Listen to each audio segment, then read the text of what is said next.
A very good afternoon to all our registered participants, and still that we are getting delay because we're starting to join in our room. And meanwhile, we can start our presentation.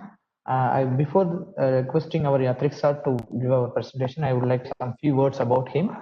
He is our one of the senior scientists and scientist E computer science, and primarily he is working for cloud and implementation environment at Implement Center, and his main project is working with Soul. He is a cloud and a Soul architect of our Implement Center.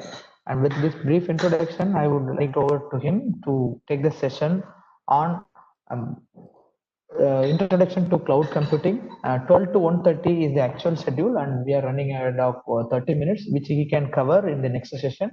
And anyhow, we can close it at 1:30. 1:30 to 2:30 will be our lunch time, and 2:30 to 4 again will he will continue his lecture as a in the topic of cloud computing architecture.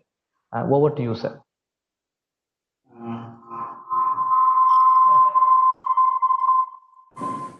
Thank you, Raja. I hope I am visible and audible, right? So, without wasting much time, straight away I will move to my presentation. Here, like today, I am going to talk about introduction to cloud computing. So actual schedule was like 12:30 to 1:30 and then 2:30 to 4. But due to delay, I'll be starting now, and without wasting much of the time, straight away I will move to my presentation, or the objective of this particular session is to give you in-depth fundamentals or in-depth knowledge about cloud, like what is the primary objective or primary fundamental behind this cloud computing term. So if you look at the definition, the first definition I would like to take, because here before proceeding anything or before proceeding even for this workshop, we need to understand what exactly cloud is. So some fundamentals should be cleared.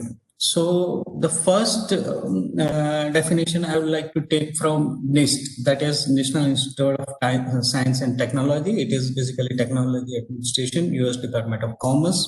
So as per NIST, cloud computing is the model enabling convenient. Now say convenient is very shaky term. What do they mean by convenient?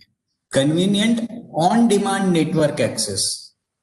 So whatever is there, the access should be through network to a shared pool of configurable computing resources. Now, when I say configurable computing resources, it includes everything, that is network, server, storage, application, and any other related services. So these services can be rapidly provisioned and released. See, I'm saying not provided, but provision and release. There is a very typical word. We'll clear all this definition later on. So rapidly provision and release with minimum management effort or service providers interaction. So basically they meant to say is cloud computing is something which something means the shared pool of configurable resources, that is network, server, storage, application and services that you get access over network. So when I say network, it directly means the internet, because we don't talk about any other network at present. And it should be rapidly provisioned and released with minimum management effort. And this cloud model promotes availability, and it is composed of 5 essential characteristics and 3 service model and 4 deployment models. So my today's presentation will be on this last para or last line, that is availability, and it's composed of 5 essential characteristics, service model and deployment model. Now I'm coming to another definition. So here, as per Berkeley University, they have given this definition in 2009. They say cloud computing refers to both, that is application delivery services over the internet and hardware and system software in the data center that provide those services.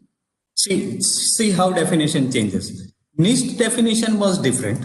Here, Berkeley definition regarding cloud is different. They say the service themselves have long been referred to as software as a services, and we use them. We use the term data center hardware and software, what is called a cloud. And here they essentially say that the cloud should be available as pay as you go manner to the public. And the service is being sold in the market as utility computing. So very confusing definition, right? Now coming to Wikipedia.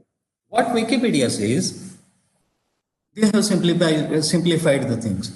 So cloud computing is on-demand availability of computer system resources, especially data storage and computing power without direct active management by user. So Wikipedia has diluted entire definition.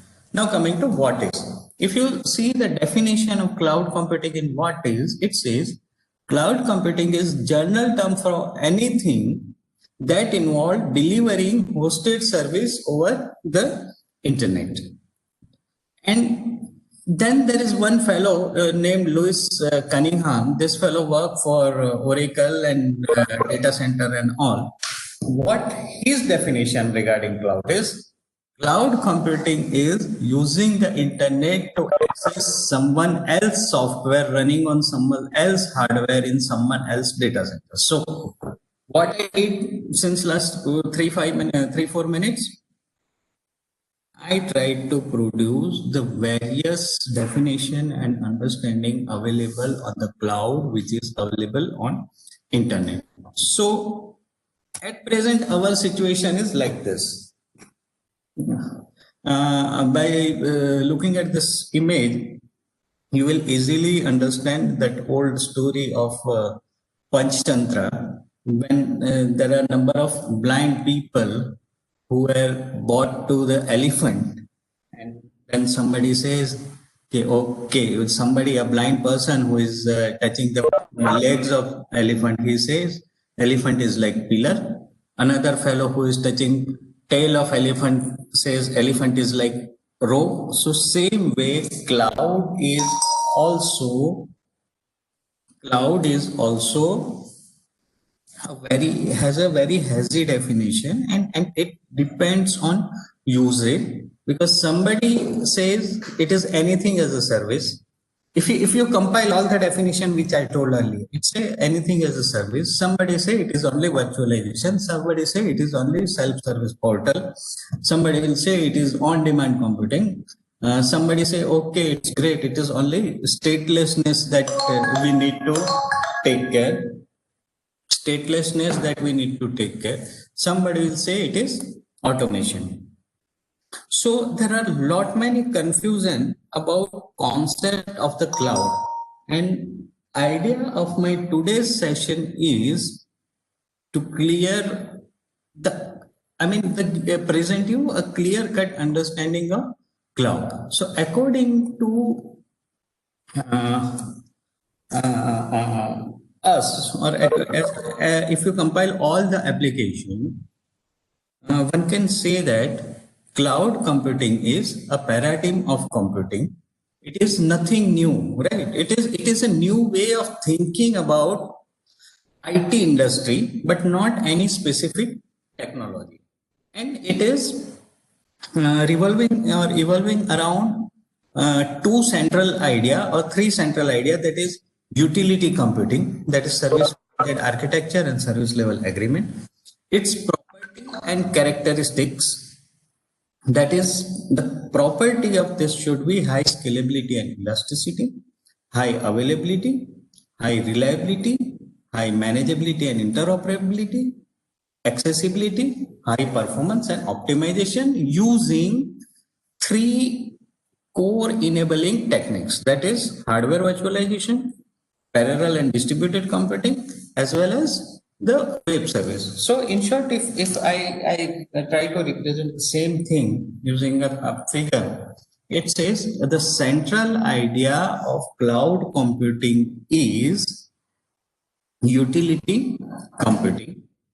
Utility computing is basically nothing but service level architecture as well as service oriented architecture. So utility is basically a service, and it evolves around 5 essential characteristics. So we will see each characteristic one by one.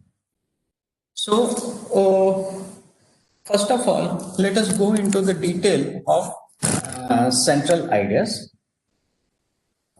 Now, central idea, it's fine. Let us go in detail. But if you see carefully, your user, just keep this thing in mind. Your user is never bothered or never interested in how you do the things.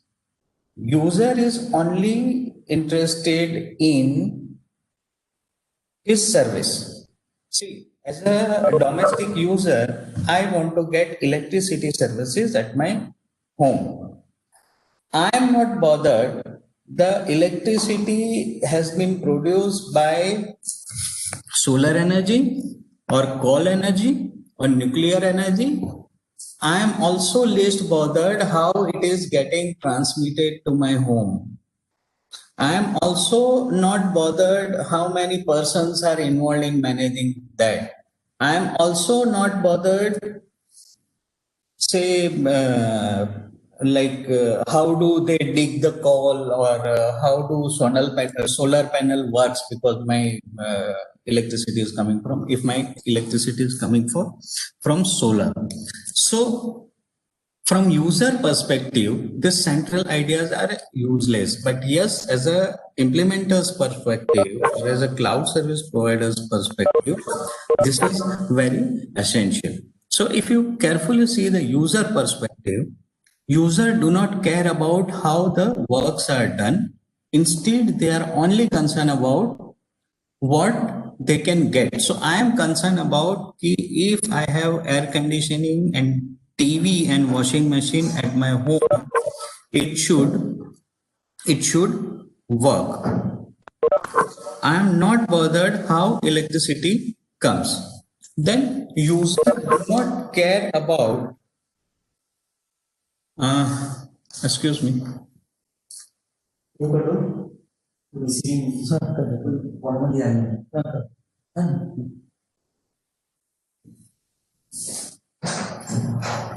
I'm sorry for this.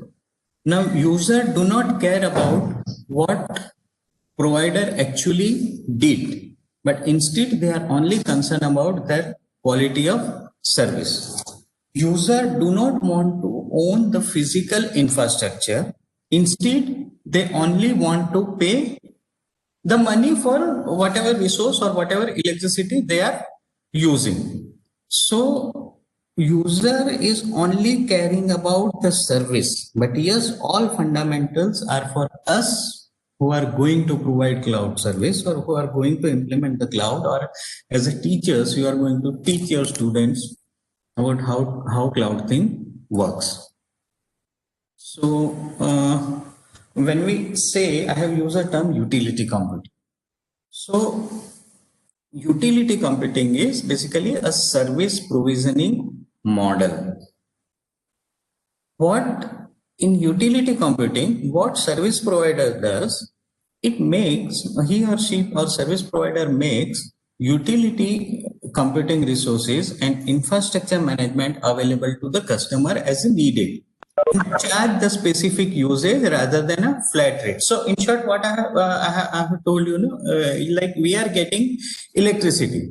So suppose electricity service provider in your area is cloud service provider.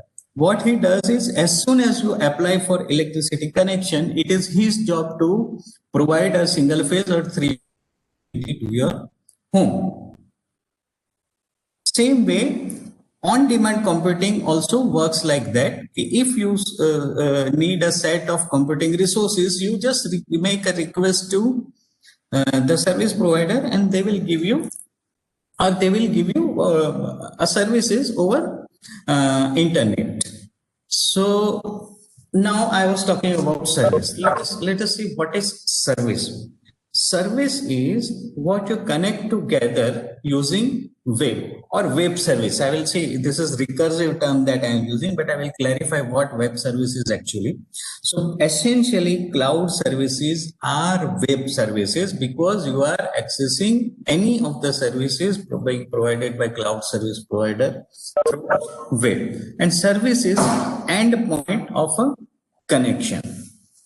So functionality of service, when we say a service should be well defined, a service should be self-contained, and service should not depend on context or state of other service. Like it is just like that. If you want electricity, guy will not ask you whether you already have water service or pipeline gas service or not.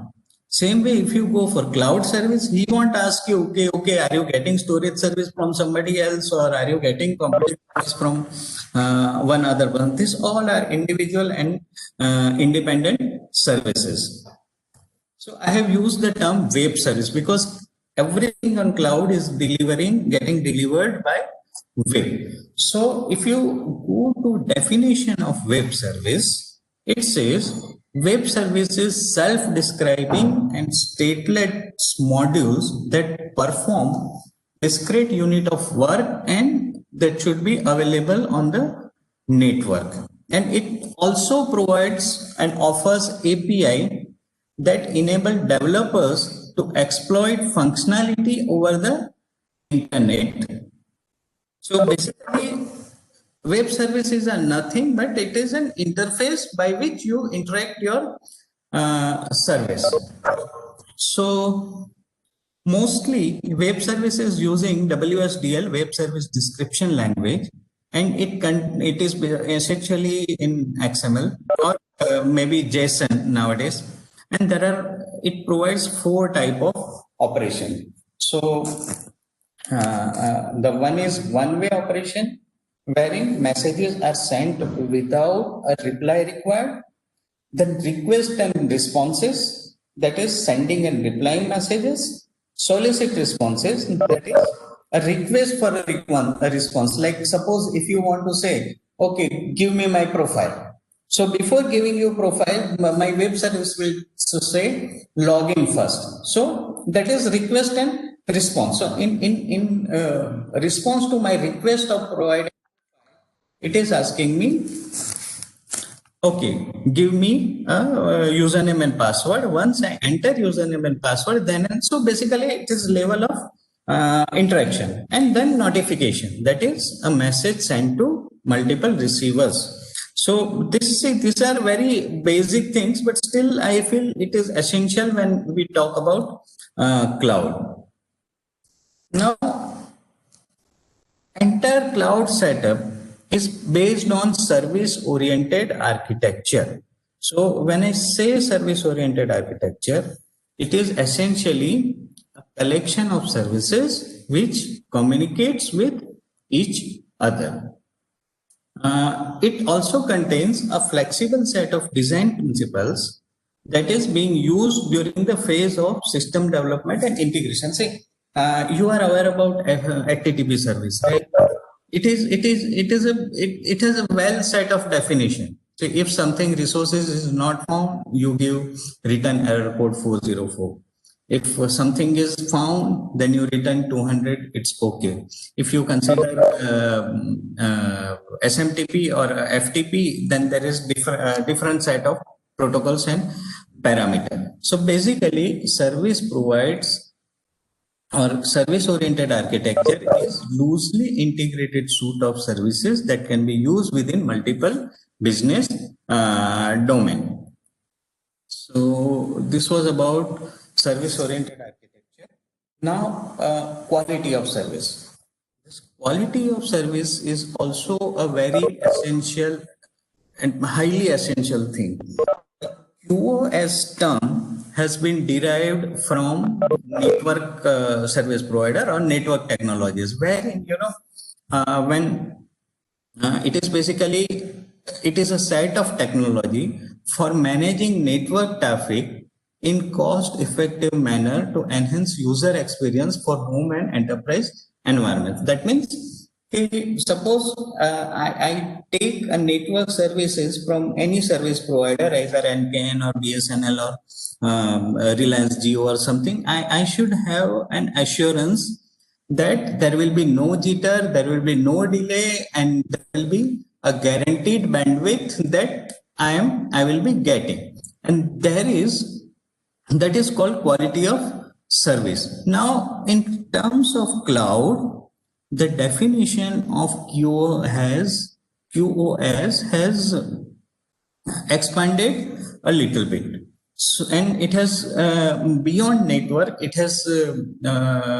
is also being used in customer care evaluation as well as technological evaluation. So now earlier QoS term was only being used for network.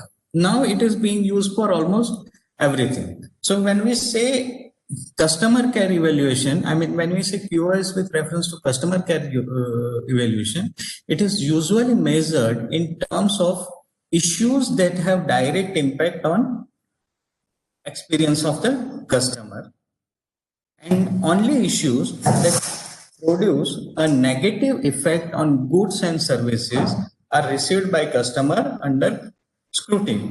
Matlab, in short, if everything is fine, it's okay. But as soon as the customer experience deteriorate, whether it is a network or whether it is a cloud service, say sometimes we feel while downloading some file from Google, we feel that okay, it is coming very slow.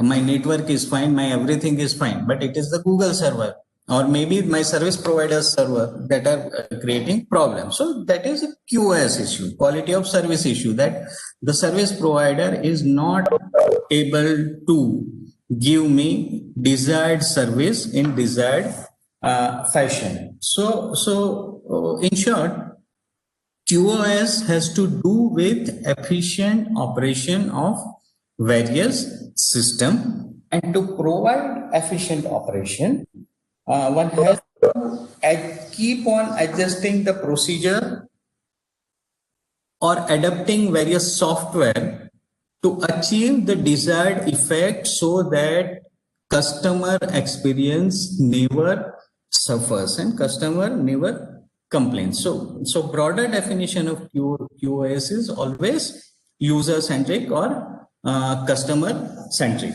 And to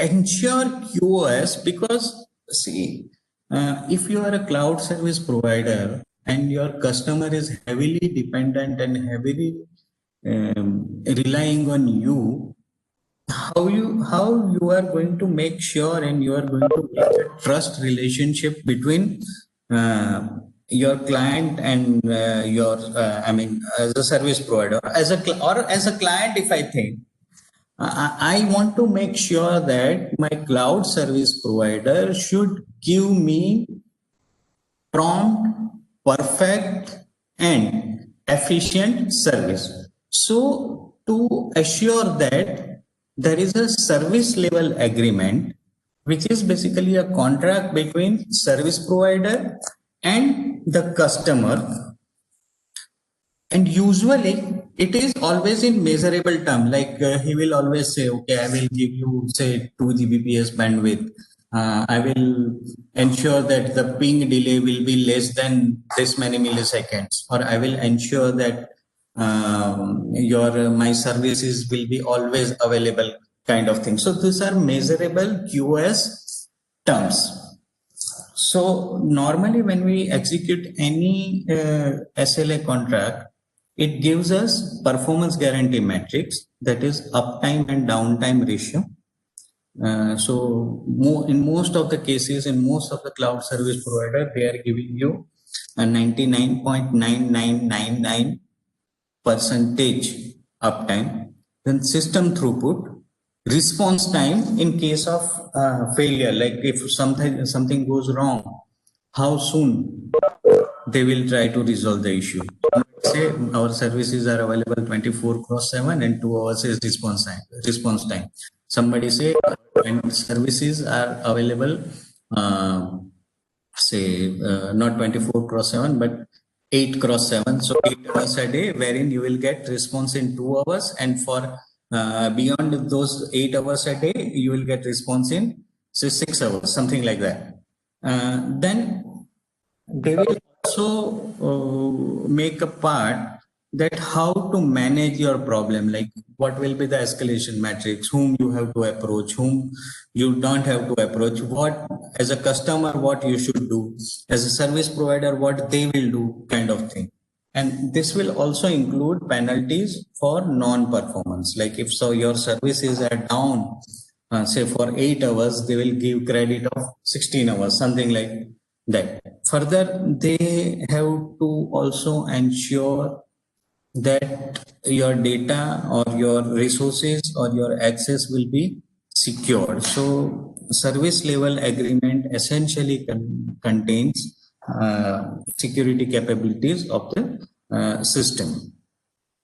So this was the central idea that is that I have attempted to clear. So what I have done so far is that cloud is nothing but a utility computing. Central idea of cloud computing is the utility computing, or computing as a utility service, and you always have service. That service is basically on web or internet, and you are always ensured about quality of service through service level agreements. Now let us see one by one essential characteristics of cloud. So the first and foremost is scalability and elasticity, because your user always want a world without any limitation. Like say suppose he has he has hosted an application on your cloud, and you say that okay, we will able to serve only 1,000 concurrent user, he will never come to you. You have to tell that okay, initially we will configure your system for 1,000 concurrent users, but no problem if if there are 10,000 concurrent user at any given point of time, or there may be 1 lakh concurrent user at any given point of time, we will assure you. So that is scalability and reliability. Now, if you look at the theoretical definition of scalability, it says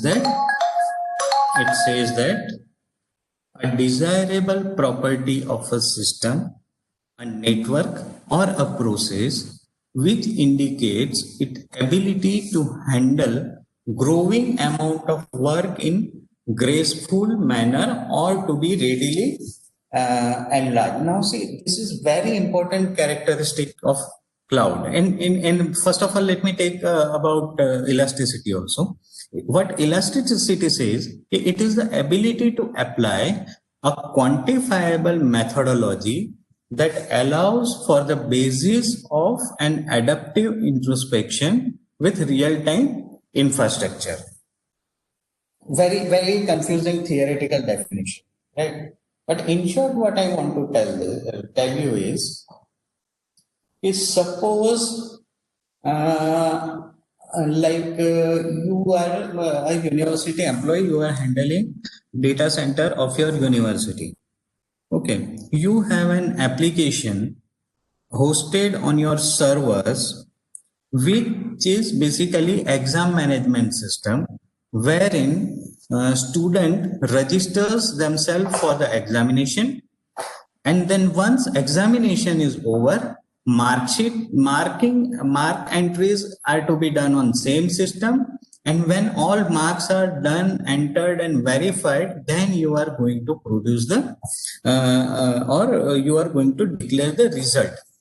Now, when somebody asks me about configuration, suppose you have to design a site for NEET examination result or JEE examination result. How you are going to configure? How you are going to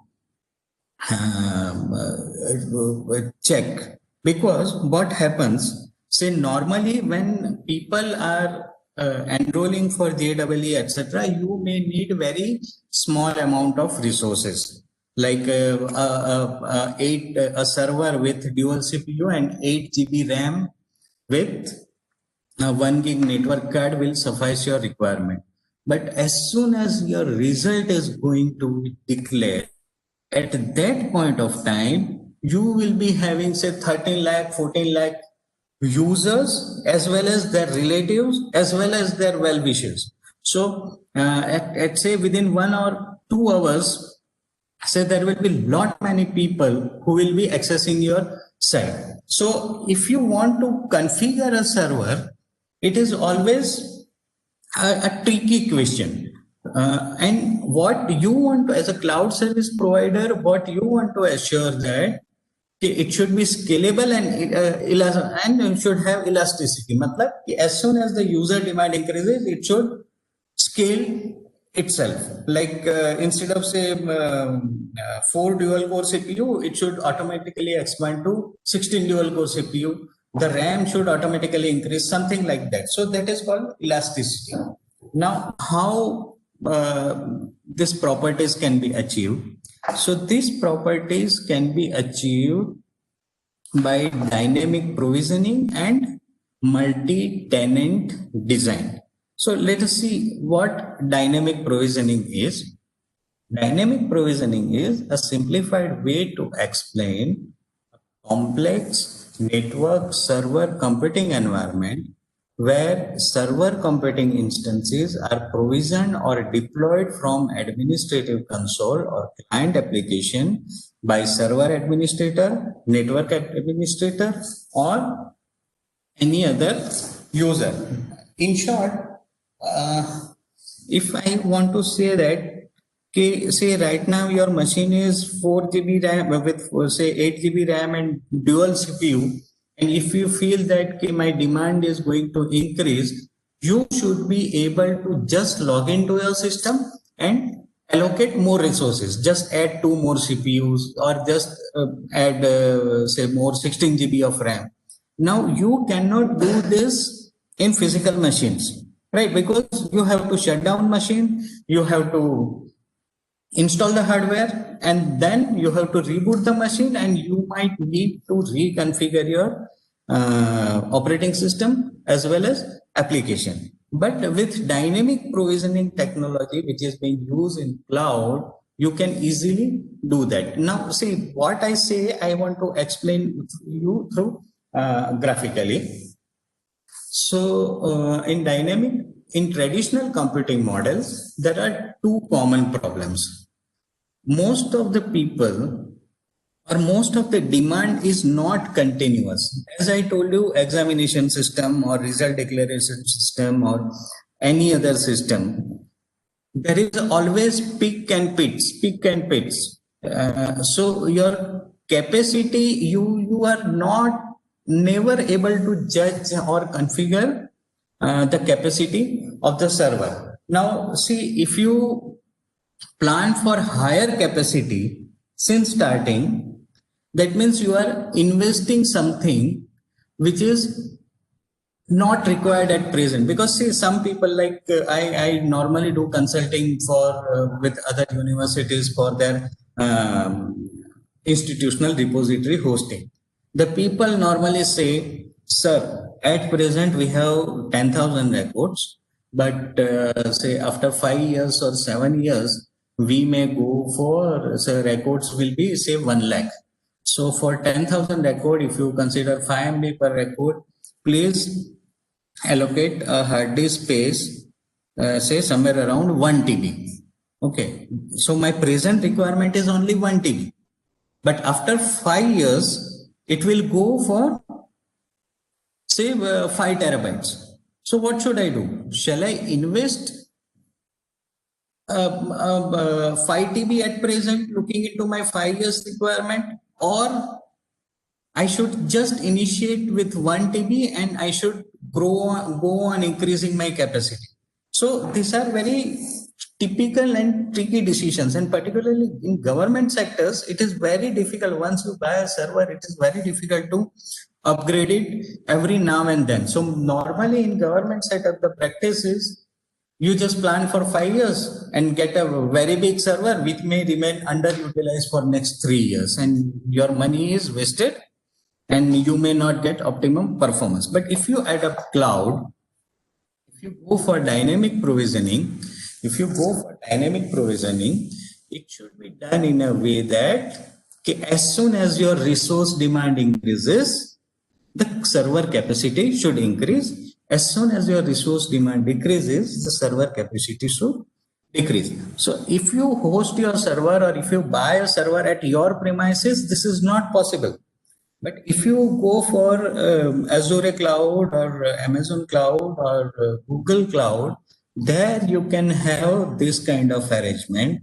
Initially, you go for a 4 vCPU system with 8 GB RAM and say 500 GB storage, and make an agreement with your service that as soon as my CPU demand increases, it should automatically increase the CPU, and as soon as the demand decreases, it should automatically decrease the resources or decrease the storage.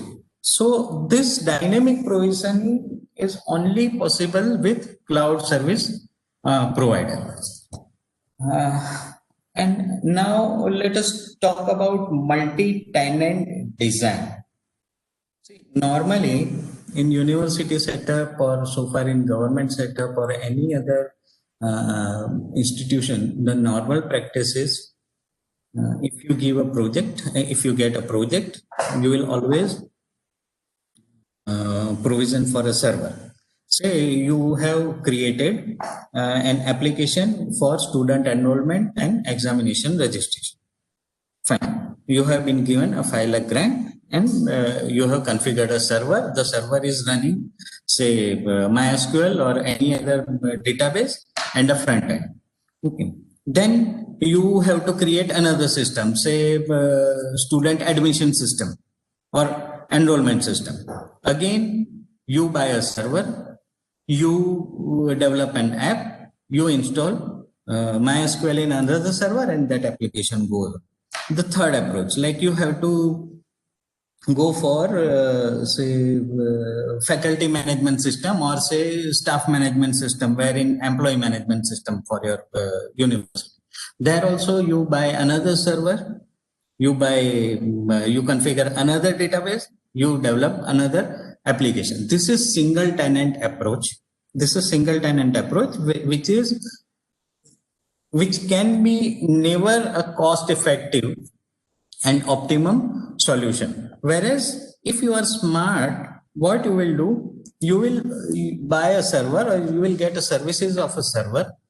You will just install one database, and in that you will create various sub databases.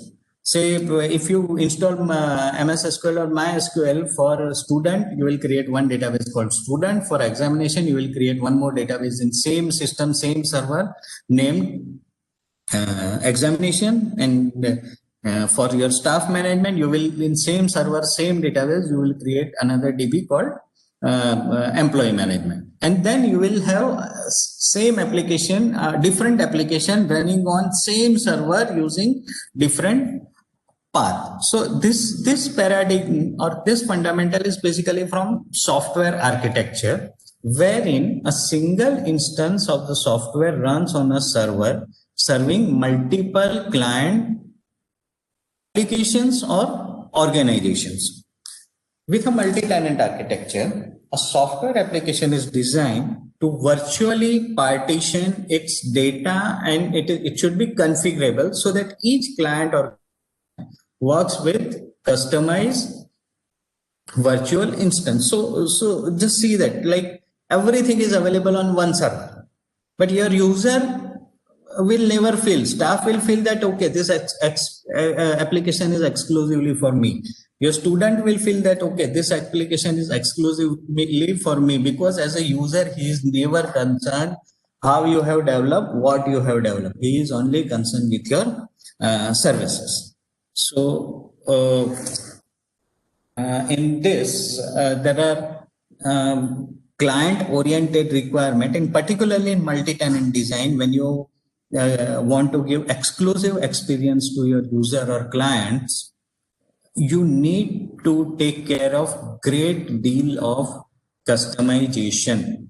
Like the user should never feel that, okay, I am getting everything from a single server, and he should be always, and he should get everything what he is desired to do, particularly at application level. So multi-tenant applications are typically required to provide a high degree of customization to support each target organization's need.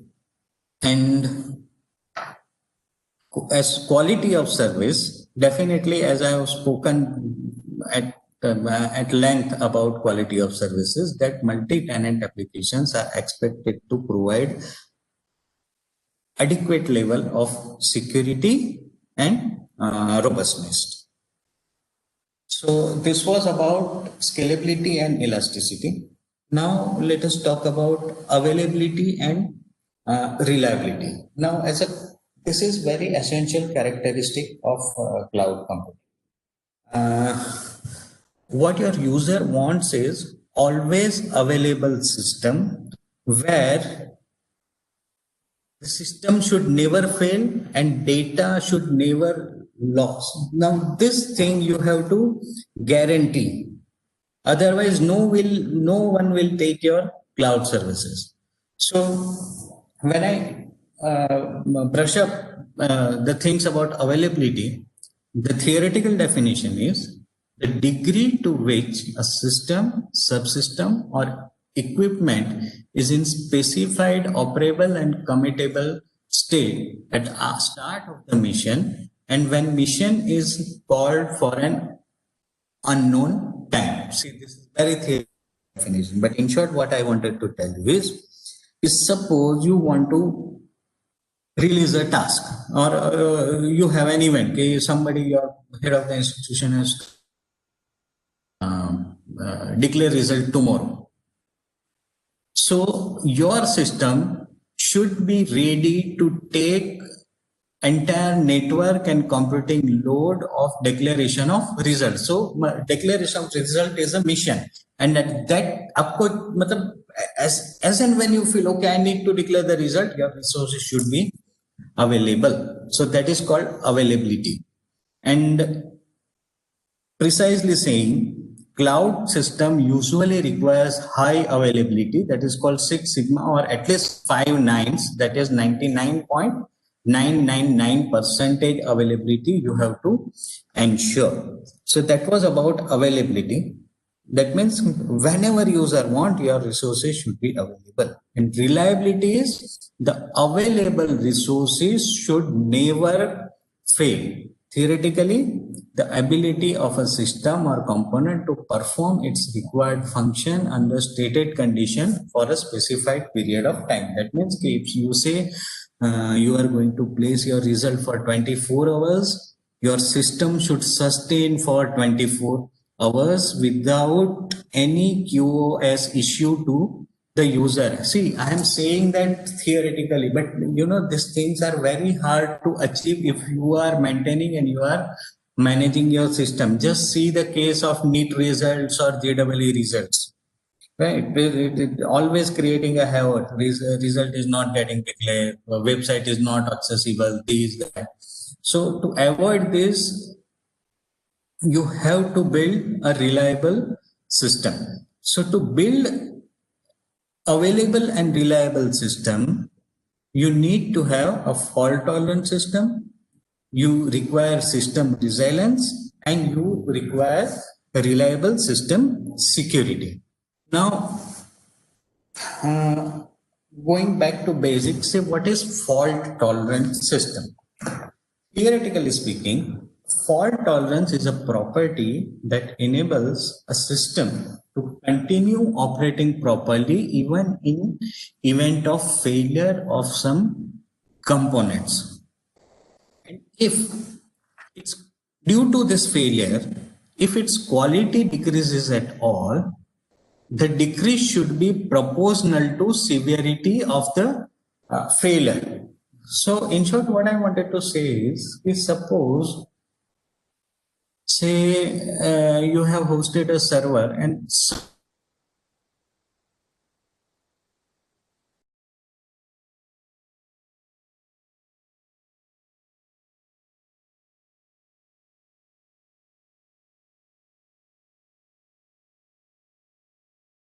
over efficiency for certain time or for a certain period, but it should never fail. Otherwise, practically what happens, as soon as one CPU is down, you have to shut down entire system. This should not happen. Is there any audio issue or something? Am I audible and presentable? No. Okay. I'm sorry because I just seen some comments. That's why. Fine. So regarding fault tolerant, the cloud service provider should ensure that there should be no single point of failure, fault detection and isolation of failing components, fault containment and to prevent propagation of failure, and availability of reversion modes. See, this particular fault tolerance is very tricky issue. See, as a cloud service provider, they always guarantee you that even if our system fails, your application will run. Okay, even if one CPU fails, it will be up. Even if storage fails, you will never lose anything. And this is said theoretically it is fine, but technically it is very difficult and very tricky to achieve. But yes, at present we have tools, technique and mechanisms that we can achieve this. So let us discuss that single point of failure. Say in your computer system, suppose your hard disk cable, so that is basically a cable which connects to your motherboard to your hard disk, fails. This is called single point of failure. Or another, say power supply fails. If the system is having only one power supply, then your entire system, although everything is functioning, everything will be down. Again, not clear audio? I think, see, I am getting perfect connectivity here. I think there is some problem. Okay, fine. Thank you. See, if in case of any hindrances or difficulty, just put a comment. So at least I will read. See, single point of failure. Say, suppose you are working in your university system and there is a router. If router fails, although everything is working, you will not able to achieve anything. So, first of all, while designing or deploying or managing cloud-based system, the assessment of potentially single location of failure identifies the critical components of a complex system that would provoke a total system failure in case of malfunction. And you have to prevent single point of failure. Now, what I'm saying, this is out of context, but I will just give you a brief that how single point of failure are prevented. Like suppose power supply, normally you buy server system with dual power supply, N+1 for, internal power supply. Then even if your both power supplies are fine, you are connecting with UPS. Again, UPS is also getting connected with redundant UPS system. Then you are getting electricity from two service providers. And in turn, say if you take example of Infinite data center, what we have done is to achieve or to reduce single point of connectivity. Like I'm just taking one example for power supply. At our data center, our all systems are with dual power supply. In both power supply, the power source is different. Like one is from UPS and another is from different UPS. Then again, the UPSs are also in load balancing mode. Now, these UPSs are also connected with electricity service provider, that state electricity board, as well as we have our own generator.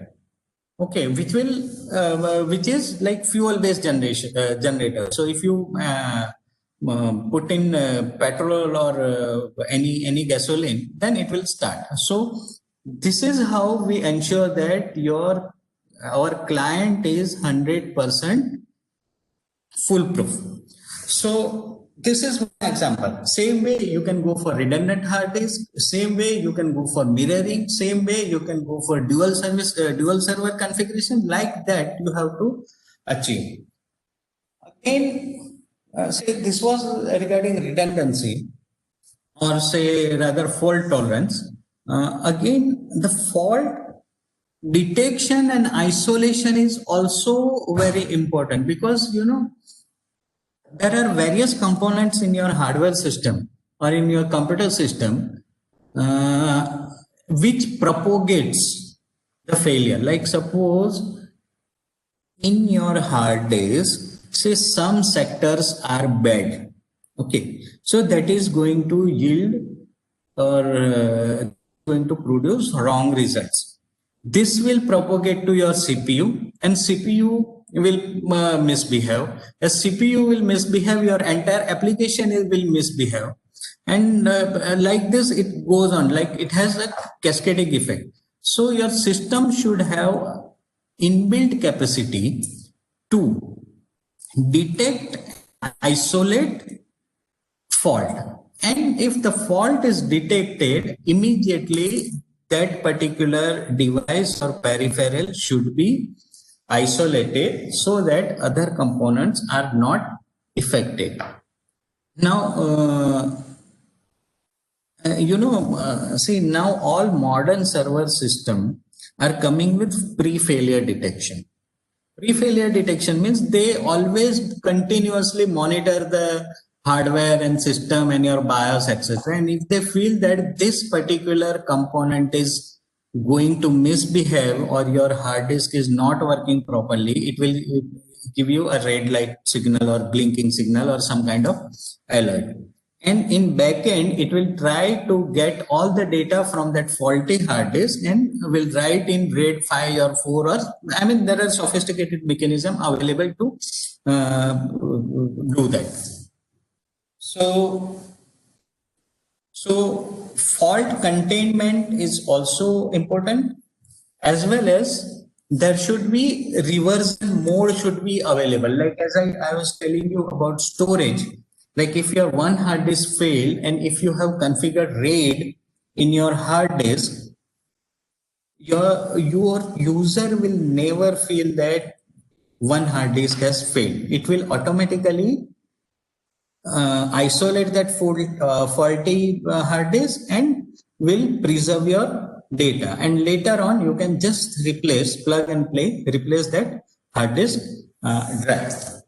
So that is called basically resilience system. Resilience is an ability to recover from or adjust easily to some misfortune or change. So it is the ability to provide and maintain an acceptable level of service in face of fault and challenge to normal operation. Again, same example, if your hard disk fail, without your knowledge, your system takes care. If you have a RAID controller or you have a dual RAID controller and number of hard disks. So while designing this kind of system, you have to always assume several risk events. That is, if power is lost at a plant for 2 days, can your system recover? If the key service is lost because of database corruption, can your business recover? These are the questions that you have to ask yourself. Again, I mean, to recover yourself from fault, uh, there are sophisticated protocols and algorithms called disaster recovery, which is a process, policies, and procedures related to preparing for recovery. Like you should have plan ready. What if power outage occurs, or what if your server goes down, or what if earthquake occurs, or what if the bugs or viruses are there. So your organization should make a disaster recovery plan, and particularly as a cloud service provider, you or all cloud service provider should have DR plan readily available with you. And some common strategies for that are the backup and preparation. Like preparation is for you prepare local mirror system, you do surge protection, you provision dual uninterruptible power supply, etc. As well as system security is also a very tricky issue, and it is like evolving subdomain in computer security, network security, and more. Basically, it is information security, and it refers to broad set of policies, technologies, and control deployed to protect data, application, and associated infrastructure of cloud computing. So basically, it takes care of.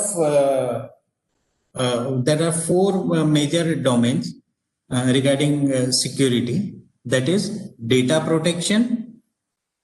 So that means to be considered protected, data from one customer must be properly segregated from the other. So you should never mix and merge the various data of the people. Then every enterprise should have its own identity management system. Regarding this identity management, my colleague Raja will have a separate session, so I'm not touching upon it. Then application security and privacy, I'm not going, because you as a it is a very basic thing. Like you have to get this done. So with this, as I'm getting constant signal from organizer that I should stop at 1:30 and restart at 2:30. So I'm pausing my presentation here, and we will continue sharp at 2:30. Thanks a lot. Over to Radha, please.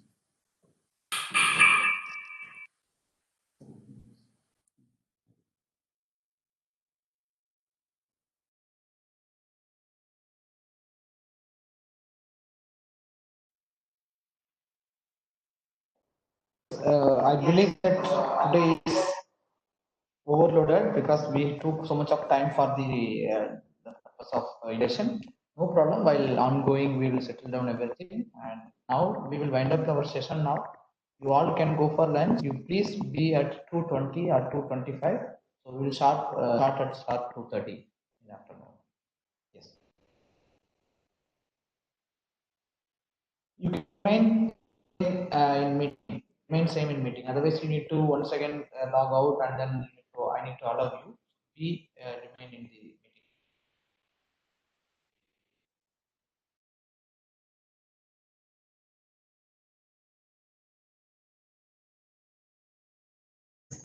I believe that Yantrik sir is going to start his session where he stops, and it will be continuing up to 4 o'clock. Then 4 to 4:10 there will be a small break, and 4:10 to 5:40 is the next lecture. So to Yantrik sir.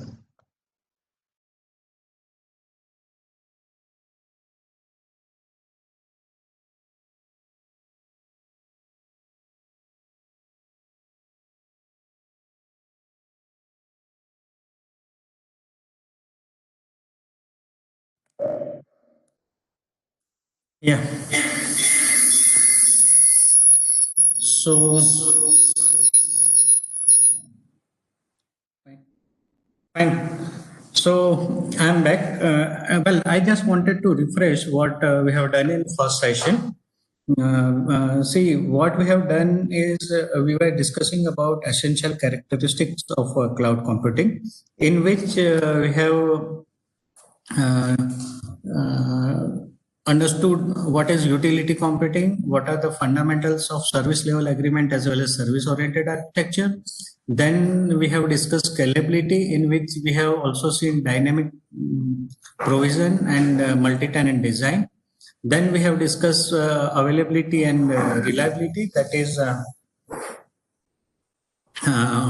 fault tolerance system, resilience and system security. Now pending things are manageability, accessibility and portability, as well as performance optimization. So straight away I will move to performance optimization. Manageability and interoperability. Manageability and interoperability means कि your user should have full control over system. Like he should be able to manage and control whatever resource he has subscribed from your cloud system or the cloud service provider.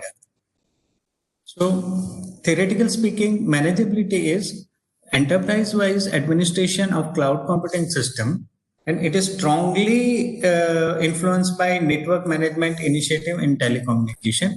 You know, it's just like that.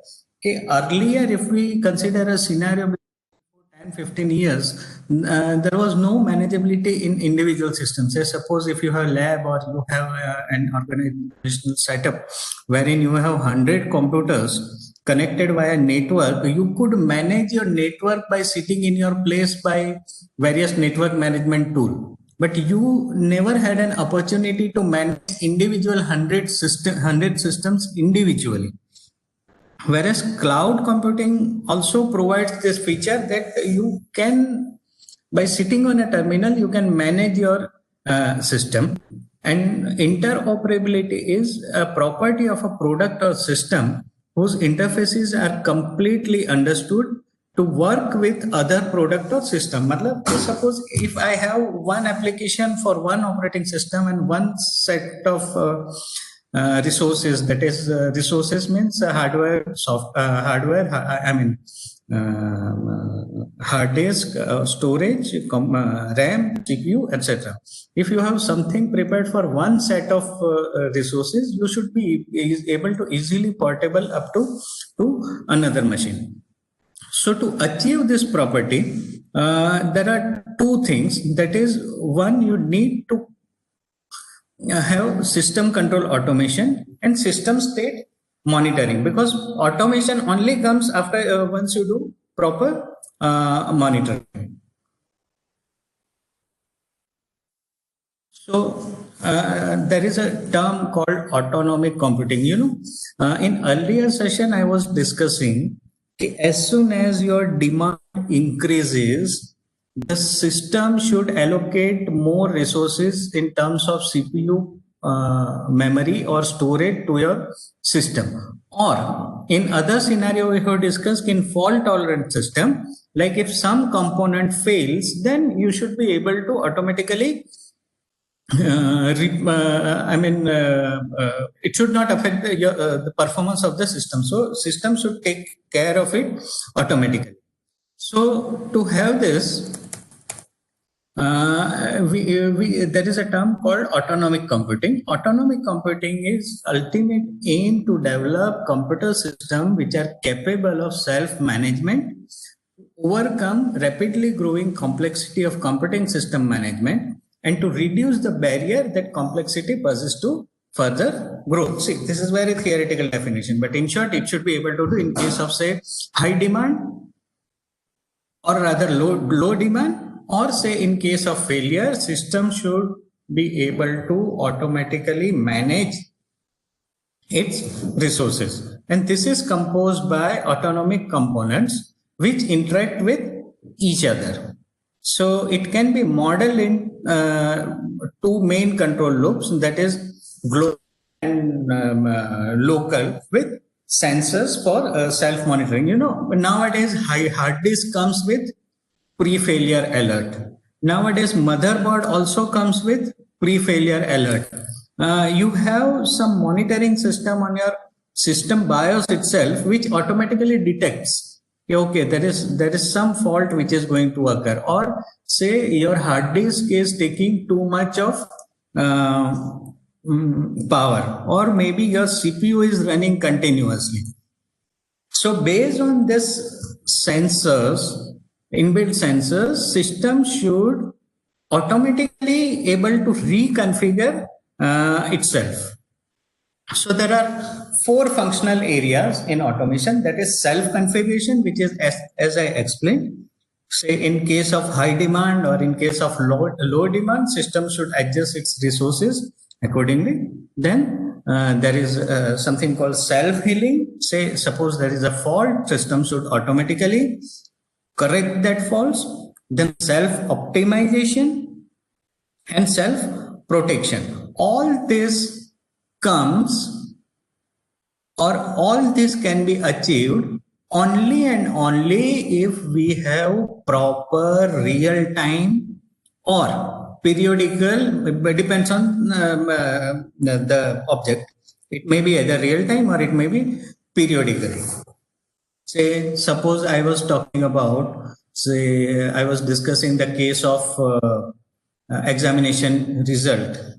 So in that case, system should monitor itself every 2 minutes and see if there is a load, increase CPU. If there is a load, increase CPU. If there is less load, then decrease CPU. Like that, it should act. And for that, we need a complete system monitor. A system monitor in system engineering is a process within a distributed system for collecting and storing the state data, state of machine. So in cloud, say physical and virtual hardware resources should be monitored. Its performance should be monitored. Network access pattern should be monitored. System log should be monitored.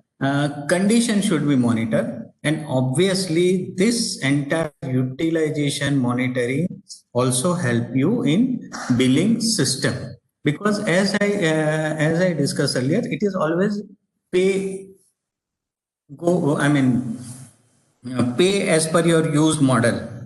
Okay, so users are only going to pay for the things that they are going to use. So first of all, for billing, one should have a list of services and their prices. Like say for CPU, vCPU, vCore. Say for one CPU cycle, you may charge this many paisa. Or say for 1 hour, or say for 30 minutes, you will charge this many rupee. Same way for storage, for this many GB, you are going to charge this many rupees for continuous, say 1 hour or something. So you should have your set of resources as well as their usage price ready.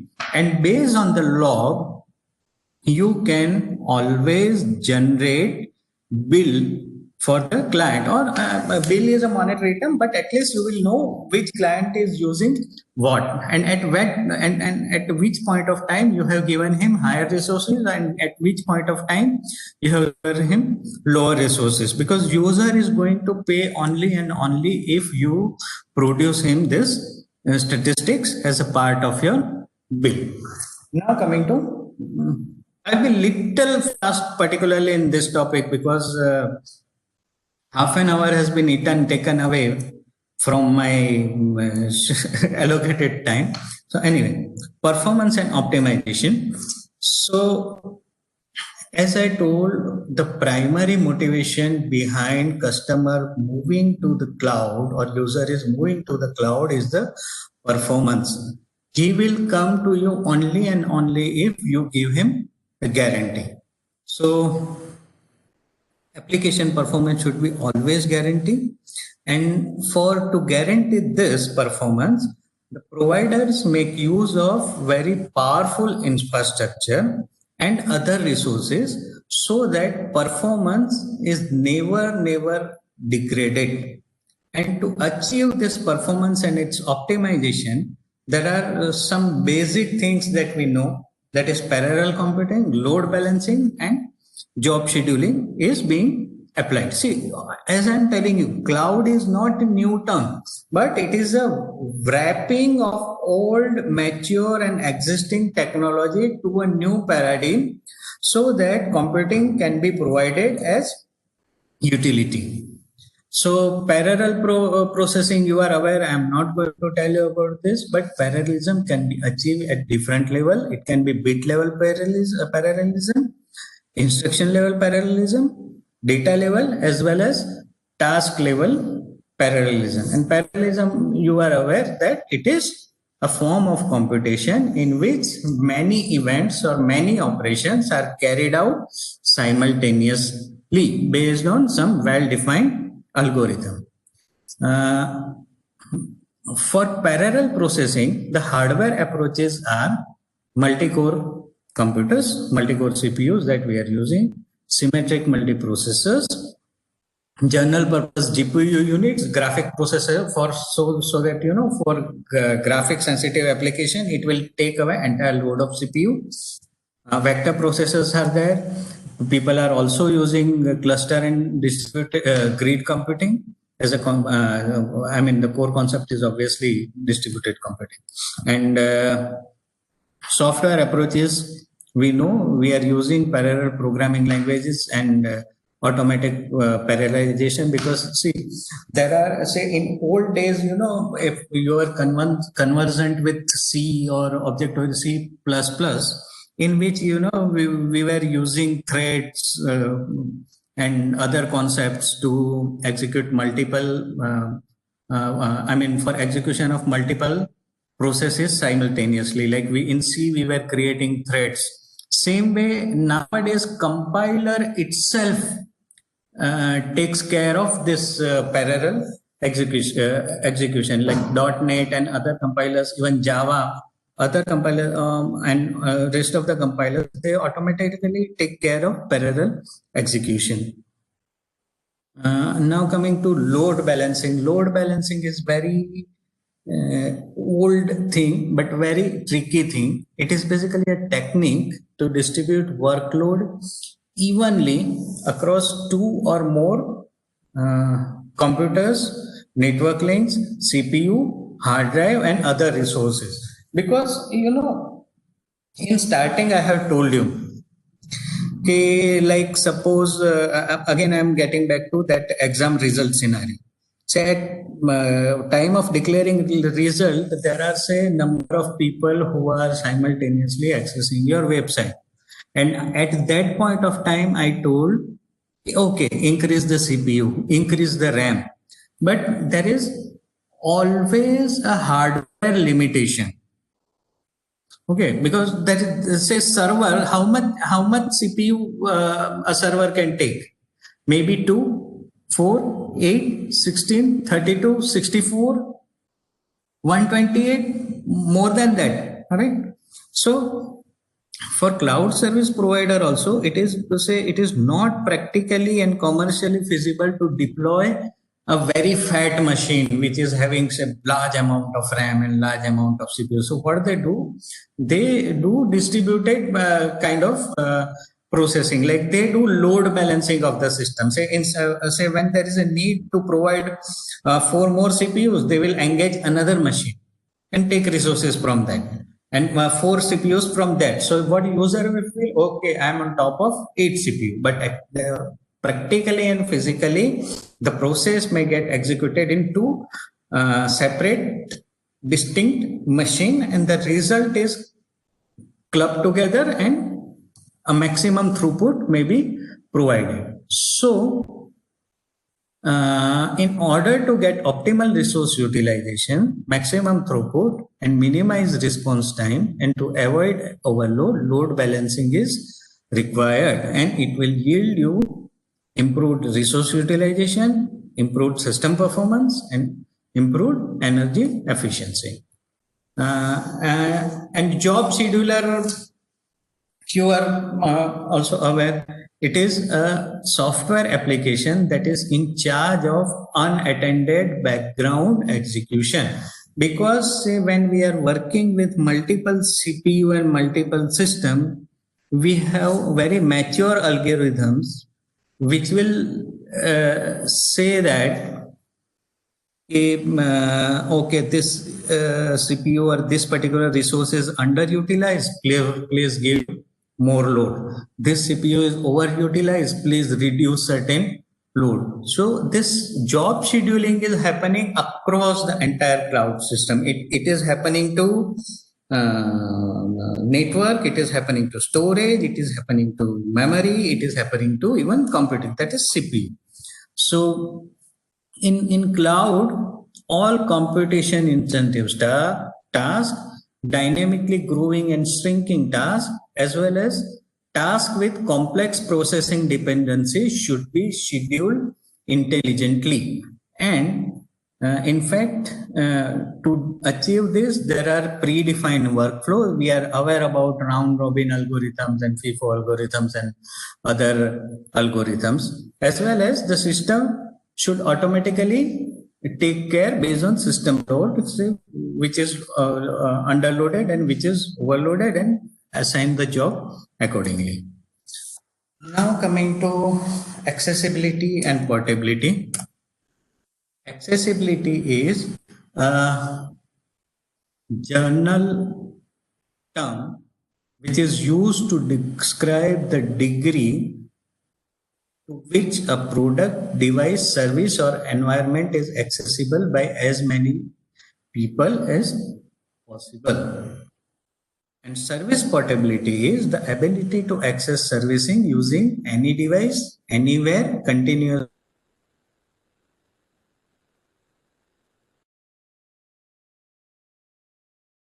One should be able to access from any device. There should not be any device dependency. Like in all modern cloud service provider, what do they ask? Okay, just give us a browser and everything is fine.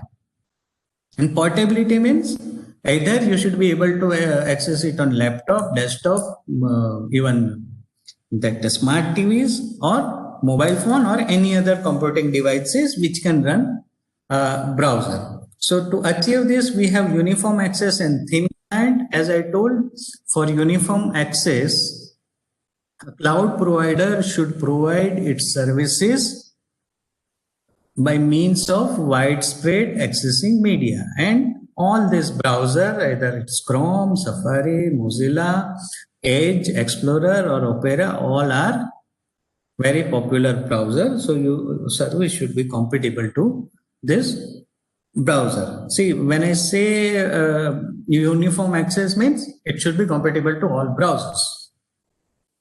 And thin client, still see, thin client is again very old concept, but for certain very specific applications like billing or IoT of things, Internet of Things or something, or similar things, you always require a very cheap set of hardware or handheld devices which directly connects to your cloud service provider. So about thin client, I will skip this. Now straight away, I'm coming to benefits of cloud.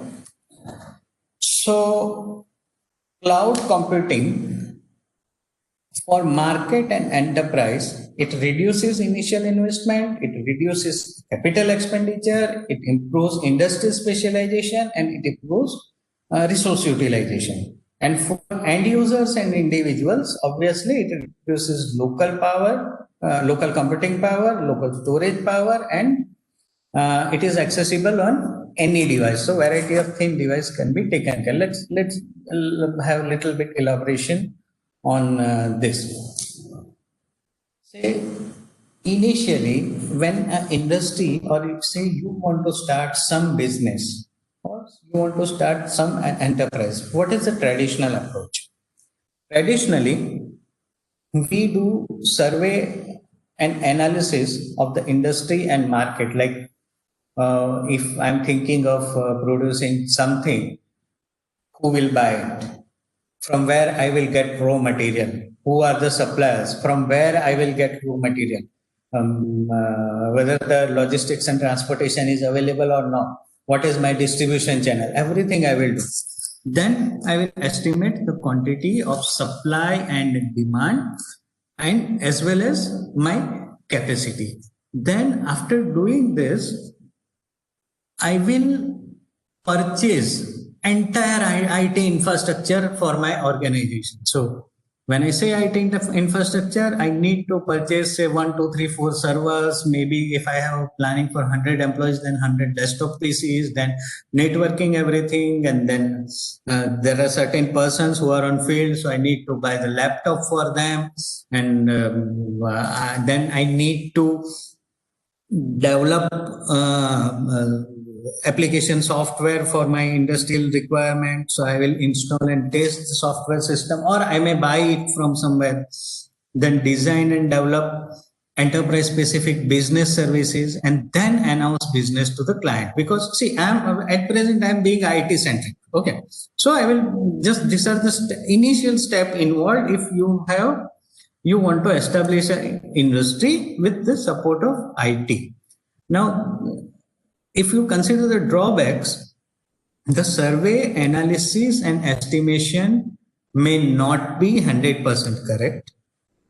Then infrastructure deployment, IT infrastructure deployment is really time consuming. Time consuming means, say I have to buy 5 servers, that means at least I will spend say 15 days for analyzing my requirement and then finalizing the specification. And as soon as I place the order, the material may come after 2 or 3 months. Then I will deploy them. I will install OS. Then I will install application software. And then, so at least 4 to 6 months are gone.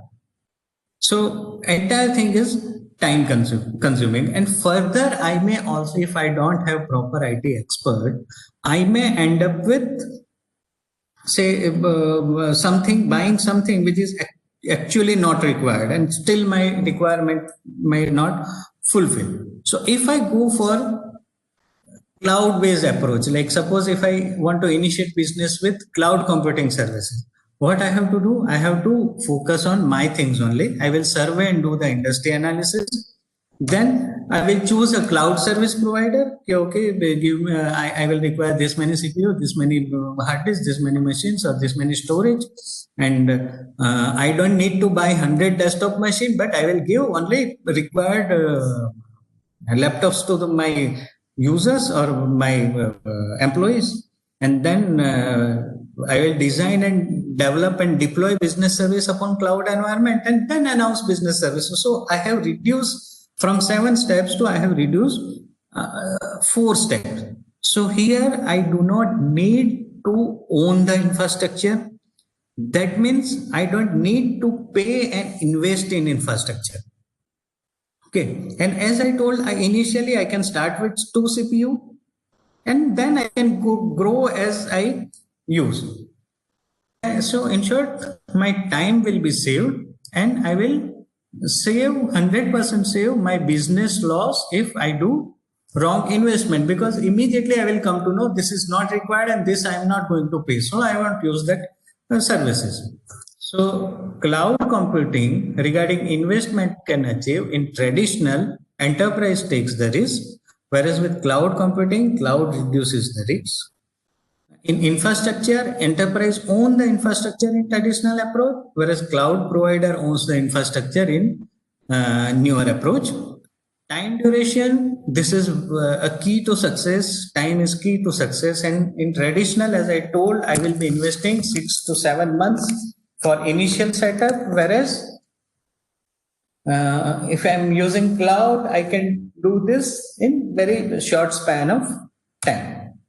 Now coming to initial expenditure, in traditionally, I'm just talking about capital expenditure. I'm not putting operational expenditure.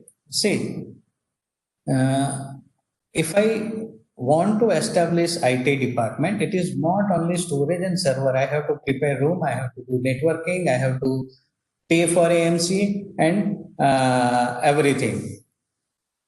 Whereas and then the IT department will manage and administrate hardware and software, apply regular data backup, purchase new infrastructure and eliminate outdated one. This is also very crucial process because every 3 years, every 5 years, something is gone and you have to invest in new.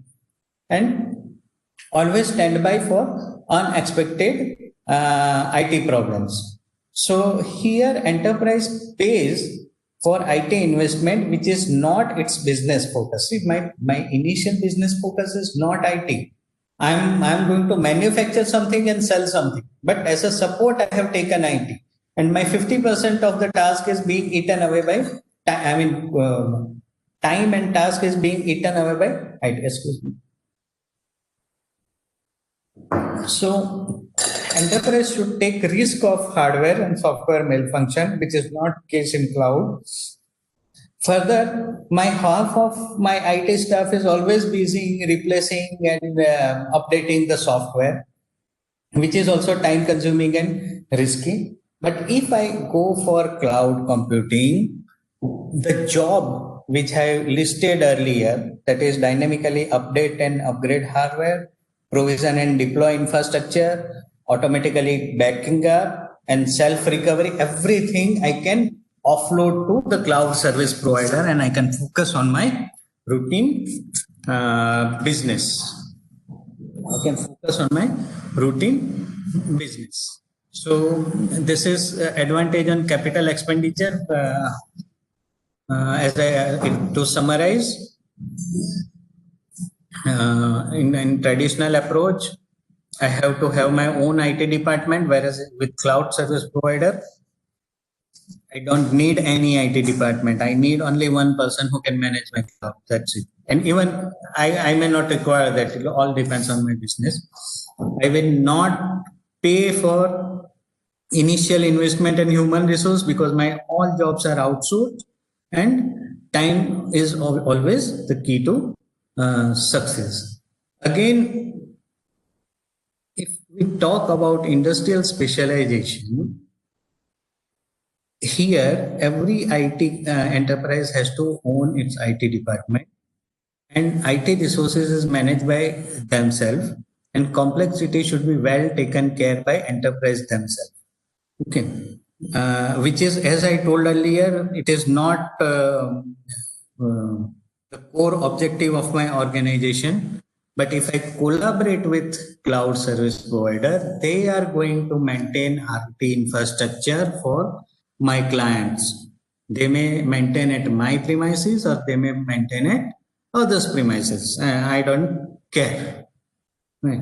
And then modern day contracts are such that if I go for cloud service contract, they may deploy one person also at my premises who will manage and handle all clients. So I don't need to pay for my employee. It will be my part of my SLA or my contract. So obviously, I can focus on my business and I will let cloud service provider to focus on reliable IT services. And in nutshell, if we check this, you can refer also, because more or less it's same as earlier. Now, resource utilization is the key. See, I have given you an example. Like if you are planning a server for 5 years, initially you will buy everything. Like you will plan, I need, instead of 1 TB, you will buy 5 terabyte. Instead of 2 CPU, you will buy 8 CPU, because you are thinking in 5 years, I may grow my business like this, and you are investing at this point of time. But in case of cloud management, like you can start with very small. The resources are centrally managed and optimized. So as and when demand grows, your resources will be automatically allocated to you. Secondly, cloud provider builds performance optimized hardware. He builds, gives you consolidated cooling system. He will consider geographical issue for disaster recovery and management. and he will also consider legal policy issues. So in short, I don't need to worry about anything because see, if you consider server room wherein there are 4 ACs, it will yield you 10,000 per month.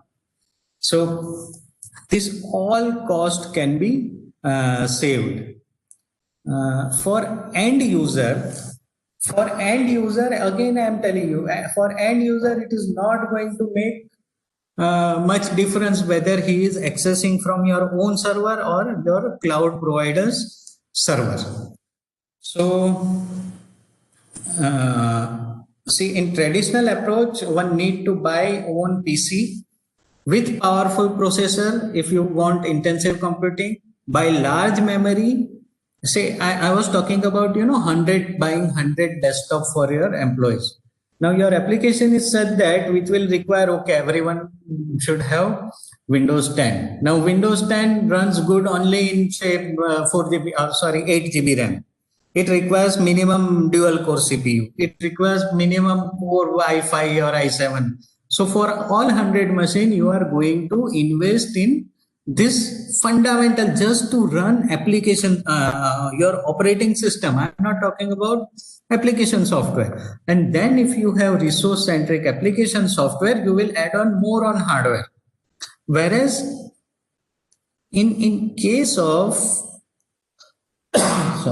in case of cloud computing services, I don't care. Only thing my user require is a machine which is capable to run a browser, which should be capable to connect to internet. And everything, I don't need to worry about whether he is having 4 GB RAM or 8 GB RAM because it is being taken care by cloud service provider. Only thing I have to ensure this, all machines or either machines, when I say machines, it may be a smart TV, it may be laptop, it may be desktop, or it may be mobile device. It should be always connected and authenticated, and that's it. He is going to get each and every services from the cloud. So this is the summary of what I have told. I will pause for 1 minute. I will just take some sip of water.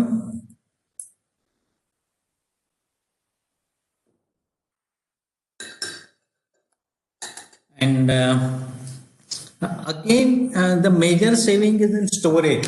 Like for routine desktop, you need to buy at least 500 GB or 1 TB of hard disk. Whereas in case of cloud, I just need to buy some device which can access my remote storage device. It may be Google Drive or a remote shared device. So like spending 1 TB for each desktop, I can use only 100 GB hard disk for each desktop and do my job. So this I will skip. Further, regarding storage, taking backup and keeping backup consistency is most worrisome process and worrisome operation for entire IT task and entire IT team. It is a very complex task because when it's 100 machine and you have to ensure that my all 100 machines are backed up and running smoothly, it is very tricky task. But if you go for cloud, everything, data consistency, its backup, full accessibility, etc., will always be taken care. And secondly, I don't need to buy 500 GB at once. As soon as my usage grows, my cloud service provider will automatically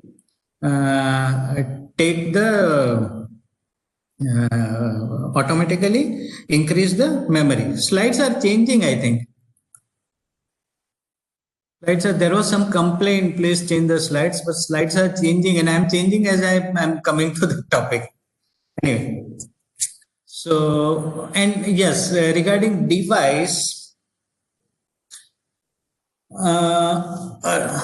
as I'm repeatedly telling, user can access cloud services by any devices. So I am not only saving in my server and IT infrastructure, I am also saving in user devices, I am also saving in power. I mean, the power consumption of my IT devices. So, with this note, with this, I am completing my first session. Now I will be taking something on services and architecture. Now, when I see so far, say what I have covered is that there are 5 essential characteristics of cloud, which are evolving around central idea of utility computing.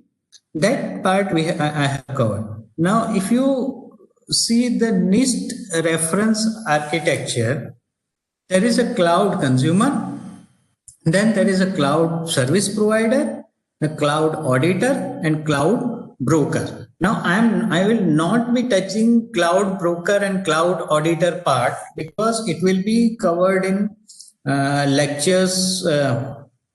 Some other sessions, as well as I will not be talking about physical resources layer because it will be taken care during virtualization and other sessions.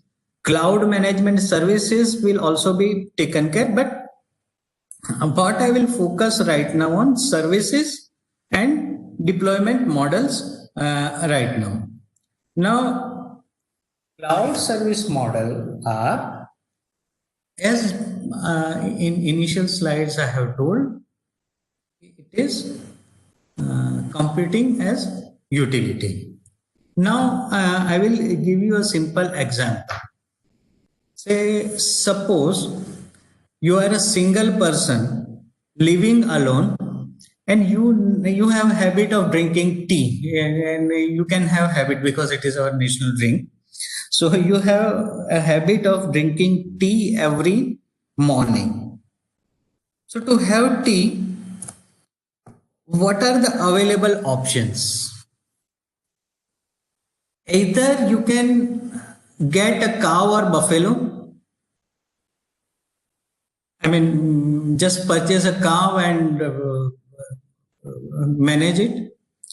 Or you can contact with milk service provider who will deliver the milk at your home every day morning, and then you have a nearby tea seller with whom you can enter into contract and tell him, brother, daily morning cup of tea. Now, if you consider this option, say if you purchase a cow or buffalo, you are the happiest person in the world because you can control food of your cow or buffalo. You can give give always a very good quality of grass and other things, nutrient and all. So you can get good milk. You can take all the milk and then you can make the tea whatever way you want. So basically you are in control of everything. But what you are paying for it? You are investing your time. You are investing your time in maintaining cow. You are investing your time in cleaning all shits created by cow, as well as you are feeding the cow. Further, there are chances that your cow may hit you. That is faults basically, and you may get injured. Further, if you are consuming over resources, like a cow may give you 8 to 10 liters a day, and your requirement is only 500 ml per day. So here, like you have everything, you are in control of everything, but the complexities are more. So let us go to second option. You can arrange, or you can tell your service provider, milk service provider, that please deliver say 500 ml of milk to my doorstep every morning. So here your limitation is you can make tea the way you want. You can customize and you can control your tea making process. But you cannot control your original source. Say, sometime he may give Amul milk, sometime he may give you milk with 50% of the water. Normally milk contains 92% of the water, but he may give you more than that. So you here say you don't have control on your source, but you have some control on your tea making process. So another alternative for person like me, this is best alternative. Say I will ask my chai wala, okay, please deliver tea to me every morning at 7:30. So this is 100% good idea.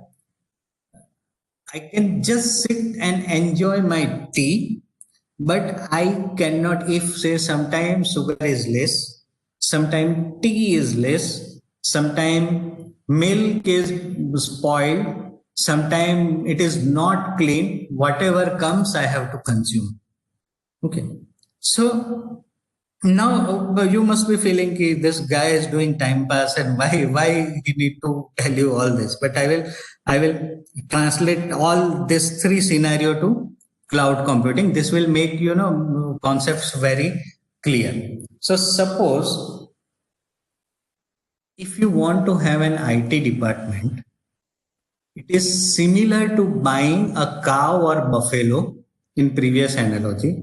Here you can rent some virtualized infrastructure and build up your own system among those resources which may be fully controlled by you. So here what I am doing when I am buying a cow or buffalo, I am investing or I am taking entire infrastructure as a service. This is IaaS solution. Okay, entire infrastructure as a service. I am taking cow, I am taking everything, I am managing for grass, I am managing for this, that, I am taking hardware, I am taking everything. I am just using their infrastructure, the rest of the things are mine. In second scenario, that is similar to buying milk, what I can do is I can just take the milk, so I can take the core, I can take the platform. Milk is core. I mean, in Gujarat, we are used to drink milk-based tea. So it may be cases may be different in other states, but in Gujarat, we used to have full milk-based tea. So I'm taking this example. You may relate or correlate with anything else. I don't have any problem. So here, in case of buying milk, I can directly utilize it for making tea. So basically I am buying a platform, I am buying a Windows server on which straight away I can deploy my application. So this is platform as a service. In third scenario, that is arranging a delivery of ready-made tea in previous analogy, I can straight away use predefined, pre-made IT system solution, just using Gmail, or just like I am using my Gmail for enterprise.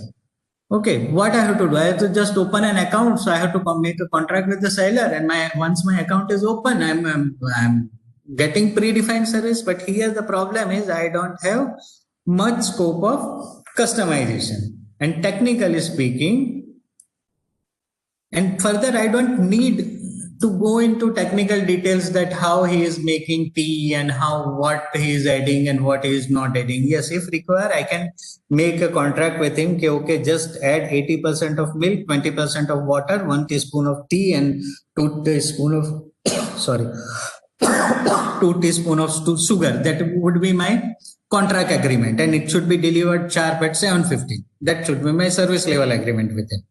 And this is called software as a service solution. So looking at overview, on green color, in the bottommost approach, it is IaaS. A cloud service provider is supposed to give you resource management interface as well as system monitoring interface, and underlying techniques are virtualization, network, computing, storage, and IO. Okay, so if I buy infrastructure as a service, I should get two interfaces. Say I should be able to manage my resources and I should be able to monitor my usage of my resources. In case of PaaS, which is on top of IaaS, I should get access to development tools, access to runtime environment, as well as somewhere I should be able to control. And here the backend technologies are resource management, fault tolerance, dynamic provisioning, and load balancing. Whereas in software as a service, it may be either mobile device or web-based application, and I can run any general application or business service on top of that. So let us discuss in somewhat more detail regarding this service model. Now I'm coming to exact theoretical or technical part. For infrastructure as a service, it is the capability to provide to consumer is to provision processing, storage, network, and other fundamental computing resources, wherein customer is able to deploy and run arbitrary, and arbitrary means any software which can include operating system and application. So in short, whenever I am going as platform as a service, infrastructure as a service, please pardon me, what I am getting is I am getting a set of CPU of whatever I have done as a contract with, say maybe 2 CPU, 4 CPU. I am getting RAM and I am getting storage, as well as I am getting network interface. Now on top of that, I can, if I wish, I can install Windows. If I wish, I can install Linux. If I wish, I can install any other operating system. And then on top of that operating system, I can install my RDBMS if application requires it. I can install Oracle, I can install MS SQL, I can install any other software, and then I can, if I have readily developed application, I can just deploy that application on top of operating system. So basically, except hardware, everything starting from operating system and its licensing and application and all, everything is in my control, just like buying car. And here, as a consumer doesn't manage or control the underlying cloud infrastructure, but here user is having or consumer is having control over operating system, storage, deploy application, and limited control of selected networking components. And the examples are DigitalOcean, Linode, Backspace, Amazon Web Service, Cisco Matterport, Microsoft Azure, everything, everyone, you can just log on to that site and go for example service. I think my colleague Raja is going to give you a detailed idea on this, like how to subscribe to all this.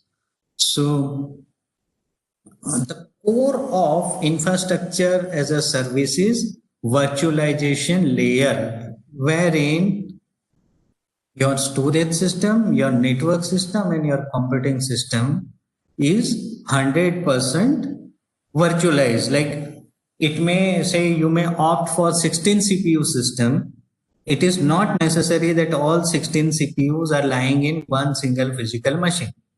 But what cloud infrastructure will do, it will pull 2 CPU from this machine, maybe 8 CPU from another machine, and other 6 CPU from third machine, and give you an abstraction layer that you are in control of 16 CPU. Similar thing happens for network as well as storage.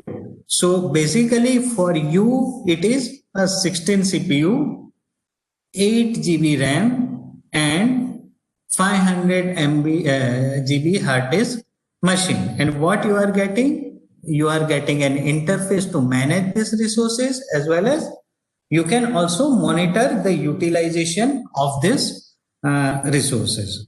So this was infrastructure as a service, and virtualization is core key, in which in traditional stack there are, say, hardware, operating system, and on top of it there are number of applications, whereas it is getting replaced by virtualization stack. And on the hypervisor comes into the picture. You will get more idea about hypervisor in next course of workshop. But hypervisor comes into the picture, which emulates a machine or a virtual machine for you, which contains a specific, which can host multiple virtual machine, and you can like on top of one hypervisor, you can have 1, 2, 3, 4, 5, 6 number of virtual machine. So basically, virtual or hypervisor is thing that allows you to share and install multiple operating system on single or multiple. I'm saying it's not only you can install on not only in one machine, but you can combine 1, 2, 3, 4 machine and install multiple virtual machine on top of that. So for virtualization or for infrastructure as a service, what you are getting is manageability and interoperability. You are getting availability and reliability, scalability and elasticity. Because see, performance optimization and accessibility are issue of your application. They are not directly concerned with what you host. They are directly concerned with what you host. It is not, issue of cloud service provider. Your application should be made in a way that it is accessible to all, because infrastructure will be accessible to all, but not your application, because it depends on you. Here you are buying just a machine and you are going to install operating system on top of it. Anyway, so for infrastructure as a service, you can have virtual machine, virtual storage, and virtual network. So virtual machine, for virtual machine as an IaaS provider, we should be able to provide the basic virtual machine operations such as creation, suspension, resumption, and termination. So your management interface should be able to provide you this. You should be able to create a machine. You should be able to stop or pause a machine. You should be able to restart machine, as well as you should be able to delete your machine. Whereas for management interface in virtual storage, you should be able to provide basic storage operation, that is space allocation, release, data writing, and data reading. Whereas for virtual network, see, this is most ignored part, but without a network virtualization, nothing can happen. Because see, sometimes you might be seeing, okay, there is only one machine and one server, but it contains multiple host names. Like you are taking service of some cloud service provider, like if you are hosting your site somewhere else, you are taking virtual hosting. In that case, you are getting access to cPanel, wherein you can see one machine is serving number of IPs and number of domain names. That is being executed, or only virtual network concept can make it possible. So using its management interface, you should be able to do IP address allocation, domain name registration, connection establishment, and bandwidth provision. Whereas the system monitoring interface should give you, for a machine, you should be able to see the load on CPU, memory utilization, load on IO devices, as well as internal network loading. See, internal network means traffic between RAM to hard disk or CPU to hard disk and CPU to network devices, like that. So you should be able to monitor all this. Whereas virtual storage monitoring interface provides you the statistics on virtual space utilization, status of data duplication, as well as what is the bandwidth that which is being consumed by storage operation, that is read and write, and access operations. And say similarly for virtual network, you should be able to see virtual network bandwidth, network connectivity, and the scenario on load balancing. So summary for IaaS is infrastructure as a service is you can achieve or to enable infrastructure as a service, you have to have or need to understand the virtualization. And virtualization contains server, storage, and network virtualization. And you should be able to provide resource management interface and system monitoring interface. Or other way around, if you are a customer, you should get resource management interface and system monitoring interface. Now coming to platform as a service. So this is the capability to provide the consumer is to deploy onto the cloud infrastructure a consumer created or acquired application using any programming language and tool. Like normally what happens, this scenario comes into the picture wherein like you just want to host the result display system. Okay, now for that you don't need to buy entire virtual machine from service provider. What you need to buy, what an application requires? Application requires a database and a certain level of storage wherein you can store your physical files like certificates of students, and you need a software or application which may be in ASP or PHP or something. So by which, as soon as the student enters his examination number from database, the result will be fetched and his mark sheet will be displayed. Now just for this purpose, you don't need to buy entire machine. What you need to buy is, you need to buy a storage service, you need to buy a database service, and you need to buy a web server which supports your application. So your web server should have capability to handle ASP or PHP, whatever your platform is. So here, this service provider like Windows, Azure or Force.com or Google App Engine, what they do, they will provide you an interface wherein you can just port your program. Like ASP or PHP program. They will provide you an interface wherein you can configure and manage your database. They will also provide you a connectivity string, or you can have you can build up your connectivity string, and you can host your application, and this application will be accessible by a unique URL. Okay, so here I don't need to buy, and I don't need to control entire CPU and entire memory and all. So what kind of contract I will do with my service provider? I will tell him, sir, give me a space or give me a web server wherein I can host my PHP application, wherein I can host my MySQL database, and give me some folder space wherein the student certificate can be stored. And what I will guarantee is my system should be able to sustain up to 1 lakh concurrent connection, or maybe 50,000 concurrent connection. I don't care he is going to use 5 CPU, 10 CPU, or maybe 8 GB RAM or 16 GB RAM. I am just only concerned with this.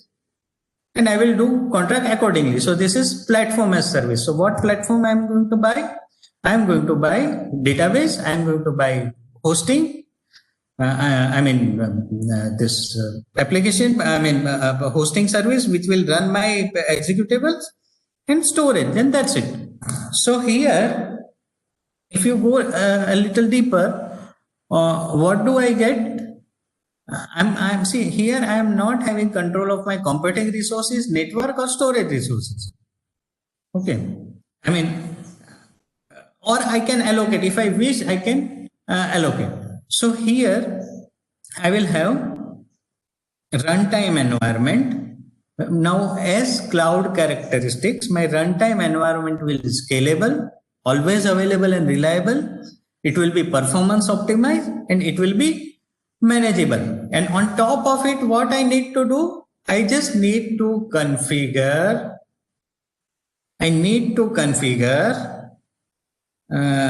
Actually, there are certain messages regarding attendance and these that I request to avoid those messages for at least next 20 minutes because it breaks my flow. I'm not a regular teacher. I'm basically a worker.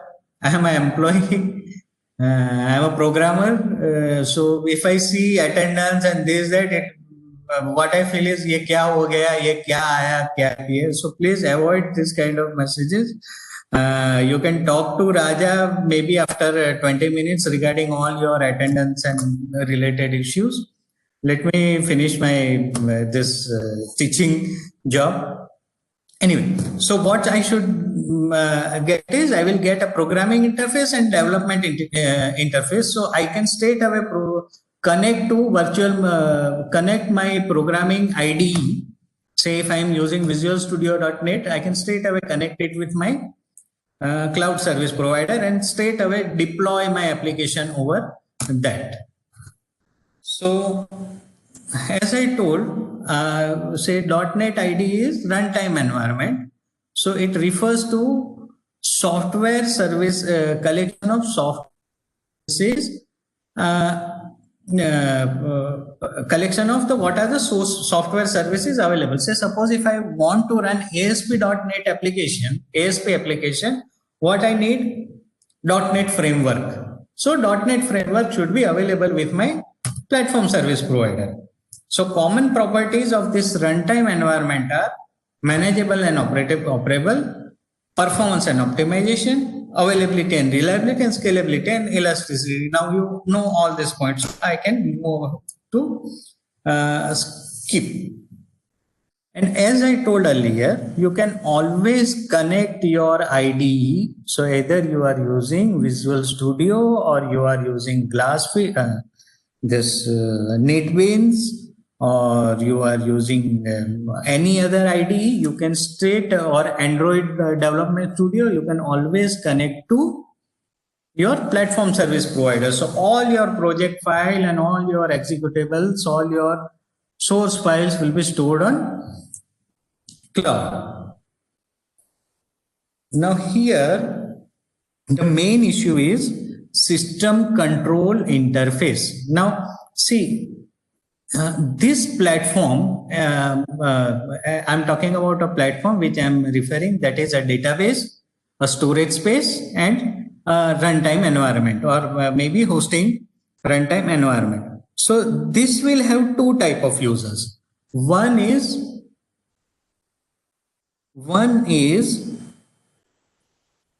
attendance. Okay, sorry. One is my routine user or my student who is just going to enter his username and password or his roll number and get the result. And another type of user is my system developer who might have control on my code.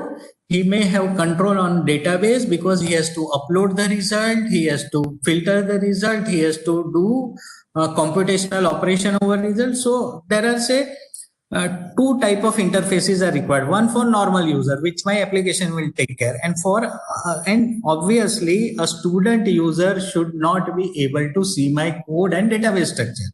So there needs to be a policy based.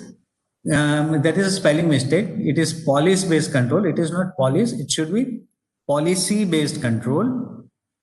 So I should have a policy among my user, and I can implement the control which I want. Further, in development environment, I need workflow based control, like who will be able to save, who will be able to refresh, who will be able to delete database, who will be able to delete file, and who will be able to read only control, whether there are certain set of approvals, intermediate approvals are required or not. Everything should be taken care by workflow based control. So basically, summary wise speaking, for pass, I need a runtime environment. Now, runtime environment means I should be able to run my database queries and I should be able to execute my program. And for as a service, it provides me programming IDE and system control interfaces. Now coming to software as a service. Software as a service is basically a capability provided to consumer is to use the provider's application running on a cloud infrastructure. The applications are accessible from various client devices through thin client or maybe a web browser. So see, this software as a service we are using day to day. Say right now we are using Cisco WebEx. That is also software as a service. It is providing you the meeting service, and you don't need anything. You only need somebody to control who will able to log in and who will able to not, who will able to chat, who will able to present, who will able to control the mic, who will able to mute the mic. Okay, same way we are getting emails. I mean, email as a service. Same way, storage, Google Drive is also a kind of service. So here, as a consumer or customer, you cannot control the entire cloud infrastructure. Say we are meeting here using Cisco WebEx. Now we cannot control and we don't have any control over how many CPUs Cisco is using or how much memory Cisco is using, what is his network configuration, on which IP he is running. We are not bothered. What we are bothered is Mr. Raja should provide us a link with a password. We should be able to click it. We should be able to log in and our attendance should be marked. So I can get a certificate. That's it. Or maybe if somebody like me is teaching and if it's good, that will be something which may go into your mind. And anyway, this was lighter side, but here on we are only concerned with application. So in front end, what user gets is a web-based application and web portal, wherein there may be general application, there may be business application, there may be scientific application, there may be government application. You can have it on open source or commercial platform or anything. And basic enabling technique for this is the web service, wherein you can see entire internet as a computing platform. You are not bothered where your servers are located. You are not bothered from where results comes. See, you are performing search in Google. Are you bothered how many, where this search is exactly executed and where this index are maintained or at which interval index are refreshed? No, we are just concerned with the services. And only properties that is provided by this thing is accessibility and portability. You can perform Google search or you can access your Gmail from any device, anywhere, anytime, provided you have connection to internet. And this application may be anything. It may be general application which are designed for general purpose. It may be Office suite, entire G suite, or instant messaging, even WhatsApp or Instagram or whatsoever. There may be business applications. You can subscribe to ERP software or CRM software, or even online trading account. That is also software as a service. You may host scientific application as well as like government applications like DigiLocker and other initiatives, Umang app, entirely all are basically software as a service. And what you get is web portal. So basically for software as a service, the only enabling technique is web as a service, which sits tops on everything.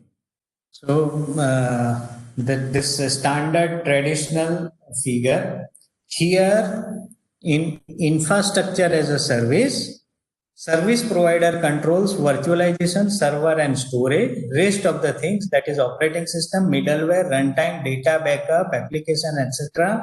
is job of user.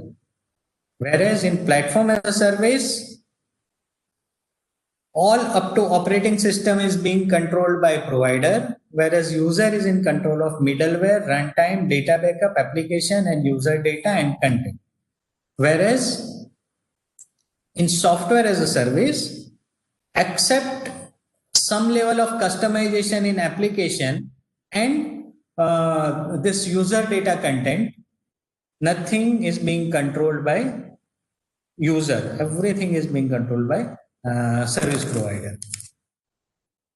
So actually what I have converted to PPT is just from this one slide, that is NIST computing reference architecture. Reference is somewhere or maybe available in the site, but this is basically pictorial representation of what I have done so far. Now coming to deployment models. This is a kind of relatively easy task. There are 4 primary cloud deployment models, that is public, private, community and hybrid, and each exhibit the previously described characteristics, which are the 5 essential characteristics that you are already aware. And so difference lies in, see, all are more or less, whether you call it public or private, community or hybrid, all clouds are supposed to give you those 5 essential characteristics of the cloud, as well as all 5 service as cloud, that is infrastructure, platform and software as a service. All should provide all this, but the difference is who makes it, who provides the service and who publishes the service. So based on this, there are these 4 categories. So public cloud is the cloud infrastructure which is made available to general public, or when I say general public means it is not free, right? It is paid. But yes, anybody living in this world with some money and internet access can subscribe to this cloud services.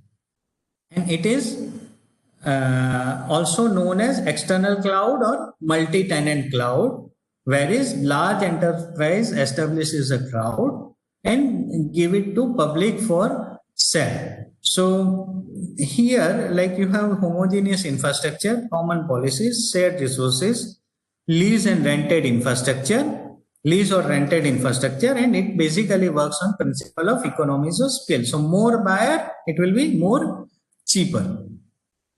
So here the private, so this was about public cloud.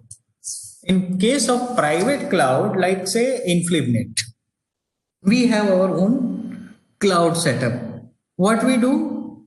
Because why we need cloud? Because we have number of services and number of servers are running. Okay, now suppose if we buy a separate hardware machine or separate server machine for each of the server, then the spaces will be, we need somewhere around 30, 40, 50, maybe 35 servers. But what we did, we consolidated everything and we established our own cloud. So with say 5-6 high capacity server, we have done virtually, we have created our own cloud. So anybody within our organization needs to have a computing resources, he can approach the data center persons and he or she can opt for the cloud. Similarly, like our cloud infrastructure, we are also renting to various government agencies. So this cloud infrastructure, or like Badal, which is by NIC. So this cloud infrastructure is operated solely for an organization. It may be managed by our organization or third party, and it may exist either in our premises or in somewhere else. It is also referred as internal or on-premises cloud. And the only limitation is it is accessible. I mean, the cloud infrastructure is accessible to person who are within my organization. But yes, services may be global. So here we have heterogeneous infrastructure. We have Windows, we have Linuxes, we have we have MySQL, we have MS SQL, we have everything. We have homogeneous infrastructure. We have customized it as per our requirement. We have dedicated resources. We have in-house infrastructure, and we have completely control over our cloud. So this is private cloud for InflipNet. This was public cloud, which you can buy from third party. So if you see the comparison, in public cloud, there is homogeneous infrastructure, whereas in private, we can have heterogeneous. Policy model is common for everyone, entire public, whereas here policy differs from server to server and services to services. It is shared and multi-tenant resources, whereas here we have dedicated resources. Cost model is based on operational expenditure, whereas here it is based on capex. And here economy model is end-to-end control. Is the cloud infrastructure which is shared by several organizations and supports a specific community. So the Badal example may come here. Like NIC has established government cloud Badal. Now who can opt for it? Only IIT, IIMs and CFTIs and other government institutes and colleges. So this is community cloud. It is 100% mission and mission specific. Sorry. It is mission specific, whereas hybrid cloud is combination of all this. Like if I host some of service in my private cloud, some I have taken from Amazon, and some servers are in Badal. And if I'm going to manage all this, it will be a hybrid cloud. So if you look at entire ecosystem, there are 3 service models, that is infrastructure as a service, platform as a service, and software as a service. And there are 3 core and n number of multiple deployment models. So 3 cores are public, private, and community. Then you can have hybrid cloud. And yes, there are terms that infrastructure, platform, and software plus everything as a service, or XaaS, wherein you can get a person, you can get IT staff, you can get everything as a service. This is a derived term. So I hope coming to the end of the session, I hope I was able to throw some air on cloud definition. So I hope it is clear now and not cloudy. It is, again, repeatedly I am saying, it is nothing new, but all existing technologies you are aware. You are aware of job scheduling, you are aware of fault tolerance, you are aware of resilience, you are aware of redundancy, you are aware of virtualization, but they have transformed all the concepts into a concept of utility computing. They just combine all together and sell you as a cloud. It can provide you high quality of properties and characteristics based on essentially central idea. Central idea was computing as a utility. And these are the references. If you have any questions or anything, you can share it in chat box. I'll be ready to answer any doubts or anything.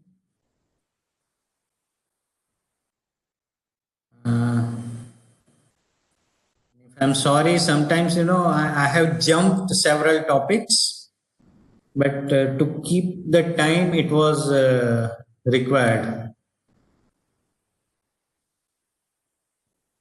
So I hope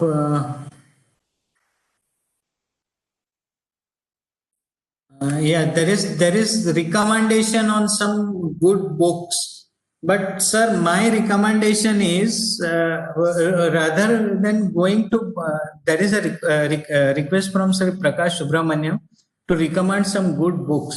Sir, my request is in our field, particularly in IT and cloud, and the things are changing very fast.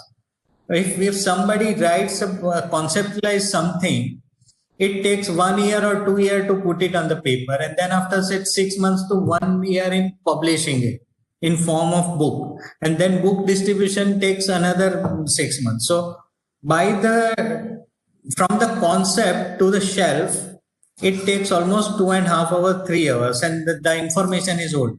So I don't recommend any book, but I always recommend that please refer very good, genuine scholarly sites and journals, and develop your own concept and develop your own ideas.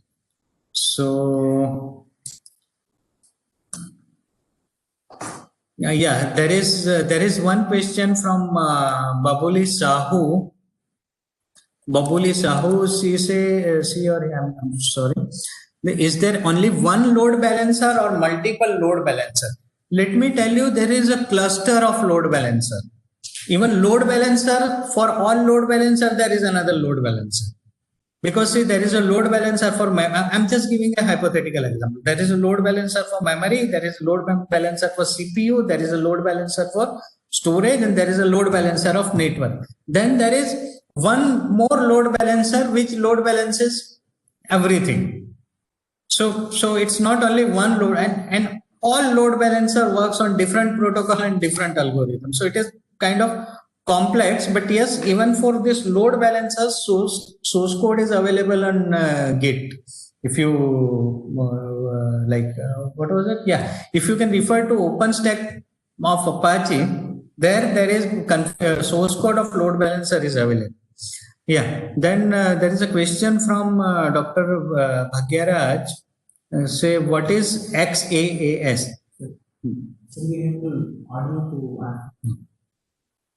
So what is XAAS? How it is differ from IaaS, infrastructure, platform, and service? Okay, XAA is everything as a service. Here, say, if you go for infrastructure as a service, you are getting only, you need to load, say, I mean, on top level, you need to load your operating system and everything on top of that. Whereas in software as a service, you need to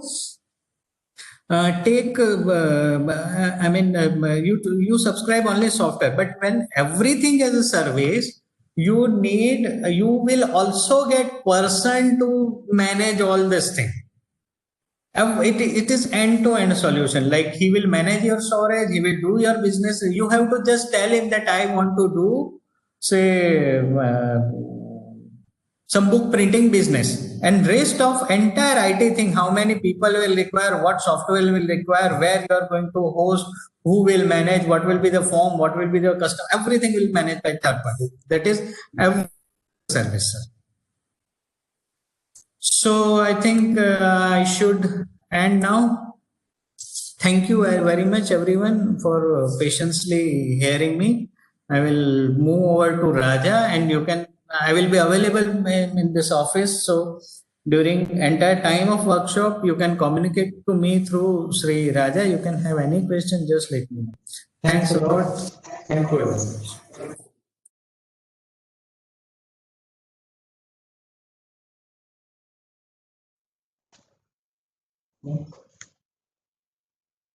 I'm very much thankful to Yatrik sir, and I hope this just whatever Sir has given information which we are going to cover in coming 5 days.